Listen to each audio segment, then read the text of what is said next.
ಆತ್ಮಬಂಧುಗಳಿಗೆ ಆತ್ಮಪೂರ್ವಕ ಪ್ರಣಾಮಗಳು.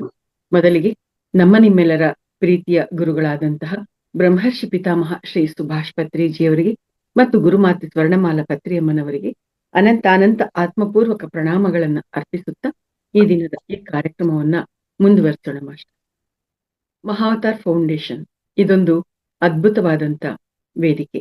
ಈ ವೇದಿಕೆಯಲ್ಲಿ ಶರೀರಕ್ಕೆ, ಮನಸ್ಸಿಗೆ, ಬುದ್ಧಿಗೆ, ಆತ್ಮಕ್ಕೆ ಬೇಕಾಗಿರ್ತಕ್ಕಂಥ ಎಲ್ಲ ಜ್ಞಾನವನ್ನ ನೀಡ್ತಾ, ಶರೀರ ಅನ್ನೋಂಥ ಯಂತ್ರವನ್ನ ನಾವು ಯಾವ ರೀತಿಯಾಗಿ ಕಾಪಾಡಿಕೊಂಡ್ರೆ ನಾವು ಸಾಧನಾ ಮಾರ್ಗದಲ್ಲಿ ನಮ್ಮ ಲಕ್ಷ್ಯವನ್ನ ನಾವು ಸೇರೋದಿಕ್ಕೆ ಸಾಧ್ಯ ಅನ್ನೋದನ್ನ ತಿಳಿಸ್ತಾ ಅದ್ಭುತವಾಗಿ ಸೇವೆಯನ್ನ ಮಾಡ್ತಾ ಇರ್ತಕ್ಕಂಥ ವೇದಿಕೆ ಈ ಮಹಾವತಾರ್ ಫೌಂಡೇಶನ್. ಎಸ್ ಮಾಸ್ಟರ್ಸ್, ಪ್ರಸ್ತುತ ಈ ಒಂದು ಮಹಾವತಾರ್ ಫೌಂಡೇಶನ್ ವೇದಿಕೆಯಲ್ಲಿ ಅನುಭವ ಹಂಚಿಕೆ ಕಾರ್ಯಕ್ರಮ ನಡೀತಾ ಇದ್ದು, ಇವತ್ತಿನ ದಿನ ನನ್ನ ಅನುಭವದ ಮುಂದಿನ ವಿಚಾರಗಳನ್ನ ಹಂಚಿಕೊಳ್ತಾ ಇದ್ದೀನಿ. ಇವತ್ತಿಗೆ ಈ ಅನುಭವದ ವಿಚಾರಗಳನ್ನ ಮುಕ್ತಾಯಗೊಳಿಸ್ತಾ ಇರುವಂತದ್ದು. ಮಾಸ್ಟರ್, ಈ ದಿನದವರೆಗೆ ಏನ್ ಅನುಭವಗಳನ್ನ ಪಡ್ಕೊಂಡಿದೆ, ಅದು ನಡೆದಿದೆ ಈ ಜೀವನದಲ್ಲಿ, ಅದನ್ನ ಕನ್ಕ್ಲೂಡ್ ಮಾಡುವಂತದ್ದು ಇವತ್ತಿನ ದಿನ ನಡೆಯುತ್ತೆ. ಎಸ್ ಮಾಸ್ಟರ್, ಆ ರೀತಿಯಾಗಿ ಸಿದ್ಧಾಶ್ರಮಕ್ಕೆ ಹೋಗಿ ಅಲ್ಲಿ ಆ ಅದ್ಭುತವಾದಂತ ಅನುಭವವನ್ನ ಪಡ್ಕೊಂಡು ಪುನಃ ನಮ್ಮ ಮನೆಗೆ ನಾವು ರಿಟರ್ನ್ ಆಗಿದ್ದು. ಮನೆಗೆ ರಿಟರ್ನ್ ಆದ್ಮೇಲೆ ಮಾಸ್ಟರ್ಸ್, ನನ್ನ ಜೀವನದಲ್ಲಿ ಯಾವುದೇ ಕ್ಷೇತ್ರಕ್ಕೆ ಹೋಗ್ಲಿ, ಆ ಕ್ಷೇತ್ರದಲ್ಲಿ ಇರ್ತಕ್ಕಂಥ ಋಷಿ ಮುನಿಗಳು, ಯೋಗಿಗಳು, ಅಲ್ಲಿರ್ತಕ್ಕಂಥ ಎನರ್ಜೀಸ್ ಏನಿರುತ್ತೆ ಅವುಗಳಿಗೆ ಸಂಬಂಧಪಟ್ಟಂಗೆ ಅವು ನನ್ನ ಜೊತೆ ನಾನು ಹಿಂಬಾಲಿಸ್ಕೊಂಡು ಬರುವಂತದ್ದು ಇದು ತುಂಬಾ ನಡೆದಿರುವಂತದ್ದು. ಎಲ್ಲಿ ಹೋದ್ರೆ ಅಲ್ಲಿ ಅಂದ್ರೆ ಇಲ್ಲಿ ಪ್ರಸ್ತುತ ನಾನು ಅವೆಲ್ಲ ನನ್ನನ್ನು ಹಿಂಬಾಲಿಸ್ತಾ ಇದೆ ಅಂತ ನಾನು ಭಾವಿಸ್ತಾ ಇದ್ದೀನಿ. ಆದ್ರೆ ಎಲ್ಲೋ ಒಂದತ್ರ ಜನ್ಮಗಳಿಂದ ಅಲ್ಲಿಯ ಎಲ್ಲಾ ಸ್ಥಳಗಳಲ್ಲೂ ನಾನು ಜನ್ಮವನ್ನ ತೆಗೆದುಕೊಂಡಿದ್ದೇನೆ. ಸಾಕಷ್ಟು ಜೀವನದ ಆ ಒಂದು ಜನನ ಮರಣ ಚಕ್ರಗಳು ಅಲ್ಲಿ ನಡೆದಿದೆ. ಅಲ್ಲಿ ತುಂಬಾ ನೆನಪುಗಳು ನನ್ನ ಮನಸ್ಸಿನಲ್ಲಿದೆ ಅನ್ನುವಂಥದ್ದು. ಅದ್ರ ಜೊತೆಗೆ ನನ್ನ ಪೂರ್ವಿಕರು ಆ ಸ್ಥಳಗಳಲ್ಲಿ ಏನೆಲ್ಲವನ್ನು ಹೊತ್ಕೊಂಡಿದ್ರು ಅದೆಲ್ಲವೂ ಕೂಡ ನನ್ನಲ್ಲಿ ಇದೆ. ಅದೆಲ್ಲದಕ್ಕೂ ಸಂಬಂಧಪಟ್ಟಂತ ನೆನಪುಗಳು ಅನ್ಬೇಕು ಅಥವಾ ನಿಜವಾಗ್ಲೂನು ಅದು ಆ ರೀತಿಯಾಗಿ ನನ್ನ ಜೀವನದಲ್ಲಿ ಕ್ರಿಯೇಟ್ ಆಗಿರ್ತಕ್ಕಂಥ ಅನುಭವಗಳು ಅನ್ಬೇಕು. ಅದು ಇವತ್ತಿಗೂ ಇನ್ನೂ ಕೆಲವು ಕೋನಗಳಲ್ಲಿ ನನಗೆ ಕ್ಲಾರಿಟಿ ಬೇಕಾಗಿದೆ ಮಾಸ್ಟರ್. ಆ ರೀತಿಯಾಗಿ ಎಲ್ಲೆಲ್ಲಿಗೆ ಹೋದ್ರೂ ಕೂಡ ಅಲ್ಲಿರ್ತಕ್ಕಂಥ ಎನರ್ಜಿಸ್ ಎಲ್ಲ ನನಗೆ ಕನೆಕ್ಟ್ ಆಗ್ತಾ ಇದೆ ಅಂತ ಅನ್ಸೋದು ನನಗೆ. ಆ ಒಂದು ಕನೆಕ್ಟಿವಿಟಿ ಅನ್ನುವಂಥದ್ದಲ್ಲಿ ಬಂದಾಗ ಬೇರೆ ಬೇರೆ ರೀತಿಯಾಗಿರ್ತಕ್ಕಂಥದ್ದು ಚಾಲೆಂಜಸ್ ಅನ್ನುವಂಥದ್ದು ನನಗೆ ಕ್ರಿಯೇಟ್ ಆಗ್ತಾ ಇತ್ತು. ಆ ಚಾಲೆಂಜಸ್ ಹೇಗಿರುತ್ತೆ ಅಂತಂದ್ರೆ ಮಾಸ್ಟರ್ಸ್, ಅದನ್ನ ತಡೆದು ನಿಲ್ಲೋದು ತುಂಬಾ ಕಷ್ಟ ಆಗ್ತಿತ್ತು. ನಾನು ಶರೀರ ಬಿಡ್ಬೇಕು ಅನ್ನೋ ಮಟ್ಟಕ್ಕೆ ನಾನು ತಯಾರಾಗಿದ್ದೀನಿ. ಆತ್ಮಹತ್ಯೆ ಮಾಡ್ಕೊಳಕ್ ನಾನು ಸಿದ್ಧವಾಗಿದ್ದೀನಿ. ಇಂಥ ಪರಿಸ್ಥಿತಿಯಲ್ಲಿ ಮತ್ತೆ ಬಾಬಾಜಿಯವರು ಯಾವ ರೀತಿಯಲ್ಲಿ ನನ್ನನ್ನ ಕೈ ಹಿಡಿದು ನನ್ನನ್ನು ಕಾಪಾಡಿದ್ರು. ಬಾಬಾಜಿಯವರು, ಪತ್ರಿಜಿಯವರು ಅಂದ್ರೆ ಅದು ಪದಗಳಲ್ಲಿ ಹೇಳೋದಿಕ್ಕೆ ಸಾಧ್ಯ ಇಲ್ಲ. ಹೀಗಿರ್ಬೇಕಾದ್ರೆ ಮಾಸ್ಟರ್ಸ್, ಸಾಧನೆ ಅನ್ನೋದು ನಡೀತಾ ಇದೆ. ಆಗ ಅನುಭವಗಳು, ಅತೀಂದ್ರಿಯವಾಗಿರ್ತಕ್ಕಂಥ ಅನುಭವಗಳು ಅನ್ನೋದಕ್ಕಿಂತಲೂ ನಿಜವಾದ ಆಧ್ಯಾತ್ಮಿಕತೆ ಅನ್ನುವಂಥದ್ದು ಆ ಒಂದು ಫೇಸ್ ಅಲ್ಲಿ ನನಗೆ ಸ್ಟಾರ್ಟ್ ಆಗಿರುವಂಥದ್ದು. ಆಧ್ಯಾತ್ಮಿಕತೆ ಅಂತಂದ್ರೆ ಪವಾಡಗಳನ್ನ ನಡೆಸೋದಲ್ಲ. ಆಧ್ಯಾತ್ಮಿಕತೆ ಅಂತಂದ್ರೆ ಅಲ್ಲಿ ವಿಶೇಷವಾಗಿರ್ತಕ್ಕಂಥದ್ದು ಏನೇನೋ ನಮ್ಗೆ ನಡೀತಾ ಇದೆ ಅಂತ ತೋರ್ಸೋದು ಅಲ್ಲ. ಆಧ್ಯಾತ್ಮಿಕತೆ ಅಂದ್ರೆ ಪರಿವರ್ತನೆ ಹೊಂದೋದು, ಇರುವಂತಹ ಸ್ಥಿತಿಯಿಂದ ಉನ್ನತ ಸ್ಥಿತಿಗೆ ಬರೋದು, ಅದು ಆಧ್ಯಾತ್ಮಿಕತೆ ಅನ್ನುವಂಥದ್ದು ನನಗೆ ಅನೇಕ ಕೋನಗಳಿಂದ ನನಗೆ ಅರ್ಥ ಆಗೋದಿಕ್ಕೆ ಶುರುವಾಗಿತ್ತು. ಆ ಒಂದು ಸುದೀರ್ಘವಾದಂತ ಆ ಒಂದು ಪ್ರಯಾಣದಲ್ಲಿ ನನಗೆ ಸಂಬಂಧಪಟ್ಟ ಹಾಗೆ ನನ್ನ ಒಂದು ಪ್ರಜ್ಞೆ ಆಳವಾಗಿ ಕನೆಕ್ಟ್ ಆಗಿದ್ದು ಕರ್ಮ ಸಿದ್ಧಾಂತದ ಬಗ್ಗೆ, ಆಮೇಲಿಂದ ಅಕ್ಸೆಪ್ಟೆನ್ಸ್ ಅನ್ನುವಂಥ ಪರಿಕಲ್ಪನೆ ಬಗ್ಗೆ, ಸ್ವೀಕೃತ ಮನೋಭಾವ ಮತ್ತೆ ಕರ್ಮ ಸಿದ್ಧಾಂತ, ಇವುಗಳ ಬಗ್ಗೆ ಆಳವಾಗಿ ಒಳಹೊಕ್ಕಿ ನೋಡೋ ಹಾಗೆ ನನ್ನ ಆ ಒಂದು ಚಾಲೆಂಜಸ್ ಅಥವಾ ಶಿಕ್ಷಣ ಅನ್ನೋದು ನನಗೆ ಏನ್ ಕೊಡ್ತಾ ಇದ್ರು ಅದರಲ್ಲಿ ನಾನು ಒಳಹೊಕ್ಕಿ ನೋಡಿರ್ತಕ್ಕಂಥದ್ದು. ಸಾಮಾನ್ಯವಾಗಿ ನಾವೆಲ್ಲರೂ ಏನ್ ಅನ್ಕೊಳ್ತೀವಿ, ನಾವೇನ್ ಮಾಡಿದ್ದೀವೋ ನಾವ್ ಅದನ್ನ ಅನುಭವಿಸ್ತೀವಿ. ಇವತ್ ನನ್ಗೆ ಏನಾದ್ರೂ ಕಷ್ಟ ಬಂದಿದೆ ಅಂತಂದ್ರೆ ಯಾವ ಜನ್ಮದಲ್ಲಿ ಯಾರಿಗೇನ್ ಕಷ್ಟ ಕೊಟ್ಟಿದ್ನೋ ಅದಕ್ಕೆ ಇವಾಗ ನಾನು ಅನುಭವಿಸ್ತಾ ಇದ್ದೀನಿ ಅಂತ ಭಾವಿಸ್ತೀವಿ. ಇವತ್ ನಮ್ಮ ಮನೆಯಲ್ಲಿ ಇರ್ತಕ್ಕಂಥವ್ರು ನಮ್ಗೆ ಹಿಂಸೆ ಕೊಡ್ತಾ ಇದ್ದಾರೆ, ನೋವು ಕೊಡ್ತಾ ಇದ್ದಾರೆ, ಕಷ್ಟ ಕೊಡ್ತಾ ಇದ್ದಾರೆ ಅಂತಂದ್ರೆ ನಾನ್ ಹಿಂದಿನ ಜನ್ಮದಲ್ಲಿ ಯಾರಿಗೇನ್ ಕೊಟ್ಟಿದ್ನೋ ಅದಕ್ಕೆ ಇವಾಗ ನಾನು ಅನುಭವಿಸ್ತಾ ಇದ್ದೀನಿ, ಅನುಭವಿಸ್ಲೇಬೇಕಲ್ವಾ, ಎಲ್ಲೋಗುತ್ತೆ ಕರ್ಮ ಅಂತ ಈ ರೀತಿಯಾಗಿರ್ತಕ್ಕಂಥ ರೀತಿಯಲ್ಲಿ ನಾವು ಕರ್ಮದ ಬಗ್ಗೆ ಯೋಚನೆ ಮಾಡುವಂಥದ್ದು ಇರುತ್ತೆ. ಸಾಮಾನ್ಯವಾಗಿ ಹೀಗೆ ಇರ್ತಾರೆ ತುಂಬಾ ಜನ. ಆದರೆ ನನ್ನ ಜೀವನದಲ್ಲಿ ನನಗೆ ಎದುರಾದಂತ ಪರೀಕ್ಷೆಗಳಿಗೆ ಸಂಬಂಧಪಟ್ಟ ಹಾಗೆ ಅಲ್ಲಿ ನಾನು ಕರ್ಮ ಅನ್ನುವಂಥದ್ದನ್ನ ನಾನ್ ಮಾಡಿದ್ದನ್ನ ನಾನು ಅನುಭವಿಸ್ಲೇಬೇಕು ಅಂತ ಅಂದಿದ್ರೆ ನನ್ ಬಾಡಿಯಲ್ಲಿರೋ ಅವಶ್ಯಕತೆ ಇರ್ತಾ ಇರ್ಲಿಲ್ಲ. ನನ್ ಬಾಡಿ ವೆಕೇಟ್ ಮಾಡಿರ್ತಾ ಇತ್ತು. ಆದ್ರೆ ಅಲ್ಲಿ ಅದನ್ನ ಅನುಭವಿಸದಂತೆ ಅದು ಅದನ್ನ ನಾವು ಪ್ರಕ್ಷಾಳನೆ ಮಾಡ್ಕೋಬಹುದು ಅನ್ನುವಂಥದ್ದು ನನ್ನ ಜೀವನ ಪ್ರಯಾಣದ ಅನುಭವಗಳಿಂದ ನನಗೆ ಅರ್ಥ ಆಗಿರೋದು. ಅದಕ್ಕೆ ನಾನು ಜೀವಂತ ಉದಾಹರಣೆ ಆಗಿರುವಂಥದ್ದು. ಇಲ್ಲಿ ಇನ್ನೊಂದು ಮಾಸ್ಟರ್ಸ್, ಈ ಕರ್ಮ ಅನ್ನುವಂಥದ್ದು ಪ್ರಾಕ್ಟಿಕಾಲಿಟಿಗೆ ಬರುತ್ತೆ. ಹೌದಲ್ವಾ? ನಾವೇನ್ ಮಾಡಿದೀವೋ ಅದನ್ನ ಅನುಭವಿಸೋದಕ್ಕೆ ಅದು ನಮ್ಮ ಜೀವನದಲ್ಲಿ ಬರುತ್ತೆ. ಆದರೆ ಅದು ಪ್ರಾಕ್ಟಿಕಾಲಿಟಿಗೆ ಬರೋಕ್ಕೂ ಮೊದಲು ಅದು ನಮಗೆ ಬರ್ತಾ ಇದ್ದೀನಿ ಅಂತ ಸೂಚನೆ ಕೊಡುತ್ತೆ. ಆ ಸೂಚನೆ ಕೊಡುವಂತ ಸ್ಟೇಜ್ ಏನು ಅಂತಂದ್ರೆ ಅದು ಆಸ್ಟ್ರಲ್ ಲೆವೆಲ್ ಅಲ್ಲೇ ಇರ್ತಕ್ಕಂಥ ಸ್ಟೇಜ್ ಆಗಿರುತ್ತೆ. ನನಗೆ ಬರುವಂತ ಆ ಒಂದು ಕರ್ಮಗಳದ್ದು ಒಂದು ವಿಚಾರ ಏನಿದೆ ಅದು ಸೂಕ್ಷ್ಮ ಸ್ಥಾಯಿಯಲ್ಲಿ ಇದ್ದಾಗ್ಲೇ ಅದು ನನ್ನ ಗಮನಕ್ಕೆ ಬಂದಿರ್ತಕ್ಕಂಥದ್ದು. ಏನ್ ಈ ತರ ಸೂಚನೆಗಳು ಸಿಗ್ತಾ ಇದೆಯಲ್ಲ, ಯಾಕೆ ಈ ತರ ಇದೆ ಅನ್ನುವಂತ ಪ್ರಶ್ನೆಗಳು ನನ್ನಲ್ಲಿ ಎದ್ದಾಗ ಅದಕ್ಕೆ ಸಂಬಂಧಪಟ್ಟಂತೆ ಆಳವಾಗಿ ನಾನು ಅದನ್ನ ಹಿಡ್ಕೊಂಡಾಗ ಆಗ ಅದಕ್ಕೆ ಸಂಬಂಧಪಟ್ಟಂತ ಇನ್ನೂ ಅನೇಕ ವಿಚಾರಗಳು ಒಂದೊಂದೇ ರಿವೀಲ್ ಆಗ್ತಾ ಬಂದಾಗ ಆಗ ನನಗೆ ಅರ್ಥ ಆಯ್ತು ನಿಜವಾದ ಪರೀಕ್ಷೆ ಈ ಜನ್ಮದ್ದು ಇಲ್ಲಿ ಪ್ರಾರಂಭ ಆಗಿದೆ ಅಂತ. ಮತ್ತೆ ಒಂದು ಸಂದರ್ಭದಲ್ಲಿ ಒಬ್ರು ಮಾಸ್ಟರ್ ನನಗೆ ಹೇಳಿದ್ದೇನು ಅಂದ್ರೆ, ಮೇಡಮ್ ನೀವು ಈ ಜನ್ಮದಲ್ಲಿ ಈ ರೇಂಜ್ ಅಲ್ಲಿ ಕಷ್ಟಗಳನ್ನ ಅಥವಾ ಈ ರೇಂಜ್ ಅಲ್ಲಿ ನೀವು ಚಾಲೆಂಜಸ್ ಅನ್ನ ಫೇಸ್ ಮಾಡುವಂತದ್ದು ಇಲ್ಲವೇ ಇಲ್ಲ.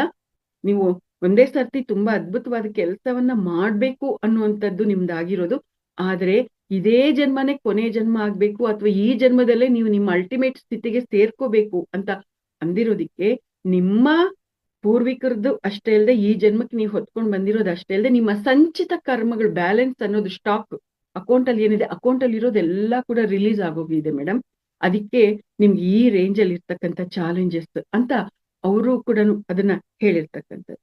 ಆ ರೀತಿಯಾಗಿ ಇರ್ಬೇಕಾದ್ರೆ ಆ ಕರ್ಮಕ್ಕೆ ಸಂಬಂಧಪಟ್ಟ ಹಾಗೆ ಸೂಕ್ಷ್ಮ ಸ್ಥಾಯಿಯಲ್ಲಿ ಇದ್ದಾಗ್ಲೇನೆ ಅದನ್ನ ಅದು ಯಾಕೆ ಬರ್ತಾ ಇದೆ ಅನ್ನೋದನ್ನ ತಿಳ್ಕೊಂಡು ಅದಕ್ಕೆ ಸಂಬಂಧಪಟ್ಟಂಗೆ ಪಶ್ಚಾತ್ತಾಪ, ಪ್ರಾಯಶ್ಚಿತ್ತ ಇದೆಲ್ಲವನ್ನು ಮಾಡ್ಕೊಂಡಾಗ ಆ ಕರ್ಮಗಳು ಸೂಕ್ಷ್ಮ ಸ್ಥಾಯಿಯಲ್ಲೇ ಕರಗಿ ಹೋಗುತ್ತೆ, ಅವು ಬರೋದಿಲ್ಲ ನಮ್ಮ ಜೀವನದಲ್ಲಿ ಅನ್ನುವಂಥದ್ದು ಅರ್ಥ ಆದಾಗ ಆ ನಿಟ್ಟಿನಲ್ಲಿ ಸಾಧನೆ ಅನ್ನುವಂಥದ್ದು ತೀವ್ರವಾಗಿ ನಡೆದಾಗ ಮಾಸ್ಟರ್ಸ್ ಆ ಸಾಧನೆ ಅನ್ನೋದು ಅಷ್ಟು ಸುಲಭ ಅಲ್ಲ ಮಾಸ್ಟರ್. ಬಬ್ಬಬ್ಬ, ಇವತ್ತಿಗೂ ಕೂಡ ಸಾಧನೆ ನಡೀತಾ ಇದೆ.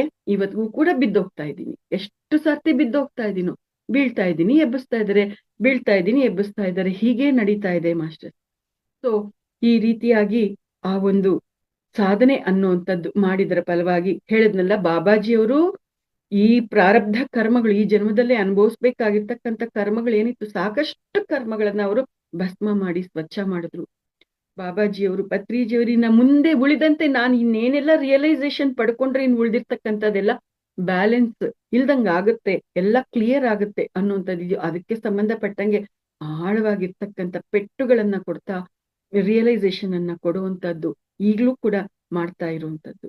ಈ ರೀತಿಯಾಗಿ ನನ್ನ ಜೀವನ ನಡೀತಾ ಇರುವಂತದ್ದು ಮಾಸ್ಟರ್. ಈಗ ಇಷ್ಟೂ ದಿನ ನೀವೆಲ್ಲರೂ ನನ್ನ ಜೀವನ ಪ್ರಯಾಣದಲ್ಲಿ ನಾನು ಪಡ್ಕೊಂಡಿರ್ತಕ್ಕಂಥ ಅನುಭವಗಳನ್ನ ಕೇಳಿದಿರಿ ಅಲ್ವಾ? ಈ ಅನುಭವಗಳೆಲ್ಲ ಕೂಡ ಸಾಧನೆ ಮಾರ್ಗದಲ್ಲಿ ನಡೀತಾ ಇದ್ದಾಗ ಸಹಜವಾಗಿ ಬರ್ತಾ ಇರುತ್ತೆ. ಆದ್ರೆ ಈ ಅನುಭವಗಳು, ಇವುಗಳ ಸ್ಥಿತಿಗಳು ಇದೇನಿದೆ, ಈ ವೈಬ್ರೇಷನ್ಸ್ ಅಂತ ಏನ್ ಹೇಳ್ತೀವಿ, ಇದೆಲ್ಲ ಕೂಡ ಫ್ಲಕ್ಚುಯೇಟ್ ಆಗುವಂತದ್ದು, ಕ್ಷಣಿಕವಾಗಿರ್ತಕ್ಕಂಥದ್ದು. ಇದನ್ನ ಈ ಎಲ್ಲಾ ಸ್ಥಿತಿಗತಿಗಳು, ಈ ವೈಬ್ರೇಷನ್ಸ್ ನಮ್ಮಲ್ಲಿ ಇರ್ಬೇಕು ಅಂದ್ರೆ ನಿರಂತರವಾಗಿ ಸಾಧನೆಯಲ್ಲಿ ತೊಡಗಿರ್ಬೇಕು. ನಿರಂತರವಾಗಿ ಸ್ವ ಅಧ್ಯಾಯ ಅಂದ್ರೆ ನಮ್ಮನ್ನ ನಾವು ಗಮನಿಸಿಕೊಳ್ತಾ, ನಮ್ಮನ್ನ ನಾವು ಅಧ್ಯಯನ ಮಾಡ್ತಾ, ನಮ್ಮನ್ನ ನಾವು ಸರಿಪಡಿಸ್ಕೊಳ್ತಾ, ಎಲ್ಲೋ ಮಾಯೆಯಲ್ಲಿ ಸಿಕ್ಕಿ ಹಾಕಿಕೊಳ್ಳದಂತೆ ನಾವು ನಡೀತಾ ಇದ್ದಾಗ ಆ ಎಲ್ಲ ಸ್ಥಿತಿಗತಿಗಳು ಹಾಗೆ ಕ್ಯಾರಿಯನ್ ಆಗುತ್ತೆ. ಇಲ್ಲ ಅಂತಂದ್ರೆ ತಪ್ಪ ತಪ್ಪ ತಪ್ಪ ತಪ್ಪ ಅಂತ ಬಿದ್ದೋಗ್ತಾ ಇರುತ್ತೆ. ಯಾವುದೇ ಸಾಧನೆನು, ಯಾವುದೇ ಸ್ಥಿತಿಗಳು ಏನೆಲ್ಲ ವಿಸ್ಮಯ ಅನ್ನುವಂಥದ್ದು ನಿಮ್ಗೆ ಅನಿಸ್ತು, ಇದು ಯಾವುದೂ ಕೂಡ ಏನು ನಿಲ್ಲುವಂಥದ್ದಲ್ಲ. ಯಾವಾಗ ಯಾರು ಬೇಕಾದ್ರೂ ಯಾವ ರೀತಿಯಲ್ಲಿ ಬೇಕಾದ್ರೂ ಮಾಯೆಗೆ ಸಿಕ್ಕಾಕೋಬಹುದು. ಆ ರೀತಿಯಾಗಿ ಕಾಯ್ತಾ ಇರುತ್ತೆ ಮಾಯೆ ನಮ್ಮನ್ನ ಕಬಳಿಸೋದಿಕ್ಕೆ. ಯಾಕೆ ಅಂತಂದ್ರೆ ಈಗ ನೀವು ನೆನ್ನೆ ದಿನ ಗುರು ಮಾತಾಜಿ ಅನ್ಬೇಕು, ಹಾಗನ್ಬೇಕು, ಹೀಗನ್ಬೇಕು ಅಂತ ನಿಮ್ಗೆ ತುಂಬಾ ಜನಕ್ಕೆ ಅನ್ನಿಸ್ತು. ನನಗೆ ಅರ್ಥ ಆಯ್ತು. ಒಬ್ಬ ವ್ಯಕ್ತಿಯ ಒಂದು ವಿಚಾರಗಳನ್ನ ಕೇಳಿಸ್ಕೊಳ್ಳುವಂತವ್ರಿಗೆ ಸಹಜವಾಗೇನೆ ಈ ರೀತಿಯಾಗಿರ್ತಕ್ಕಂಥ ಭಾವನೆಗಳು ಬರುತ್ತೆ. ಆದ್ರೆ ನಿಜವಾದ ಆಧ್ಯಾತ್ಮಿಕತೆಯಲ್ಲಿ ಯಾವ ರೀತಿಯಾಗಿ ಇರುತ್ತೆ ಅನ್ನೋವಂಥದ್ದು ಎಲ್ಲರೂ ಅರ್ಥ ಮಾಡ್ಕೋಬೇಕಾಗಿರುವಂತ ಸತ್ಯ ಅನ್ನೋದು ನಿನ್ನೆ ದಿನಾನೇ ನನಗೆ ಅರ್ಥ ಆಯ್ತು. ಅದಕ್ಕೋಸ್ಕರನೇ ಇವತ್ತು ನಾನು ಈ ವಿಚಾರಗಳ ಬಗ್ಗೆ ಕ್ಲಾರಿಟಿ ಕೊಡ್ತಾ ಇರ್ತಕ್ಕಂಥದ್ದು ಮಾಸ್ಟರ್ಸ್.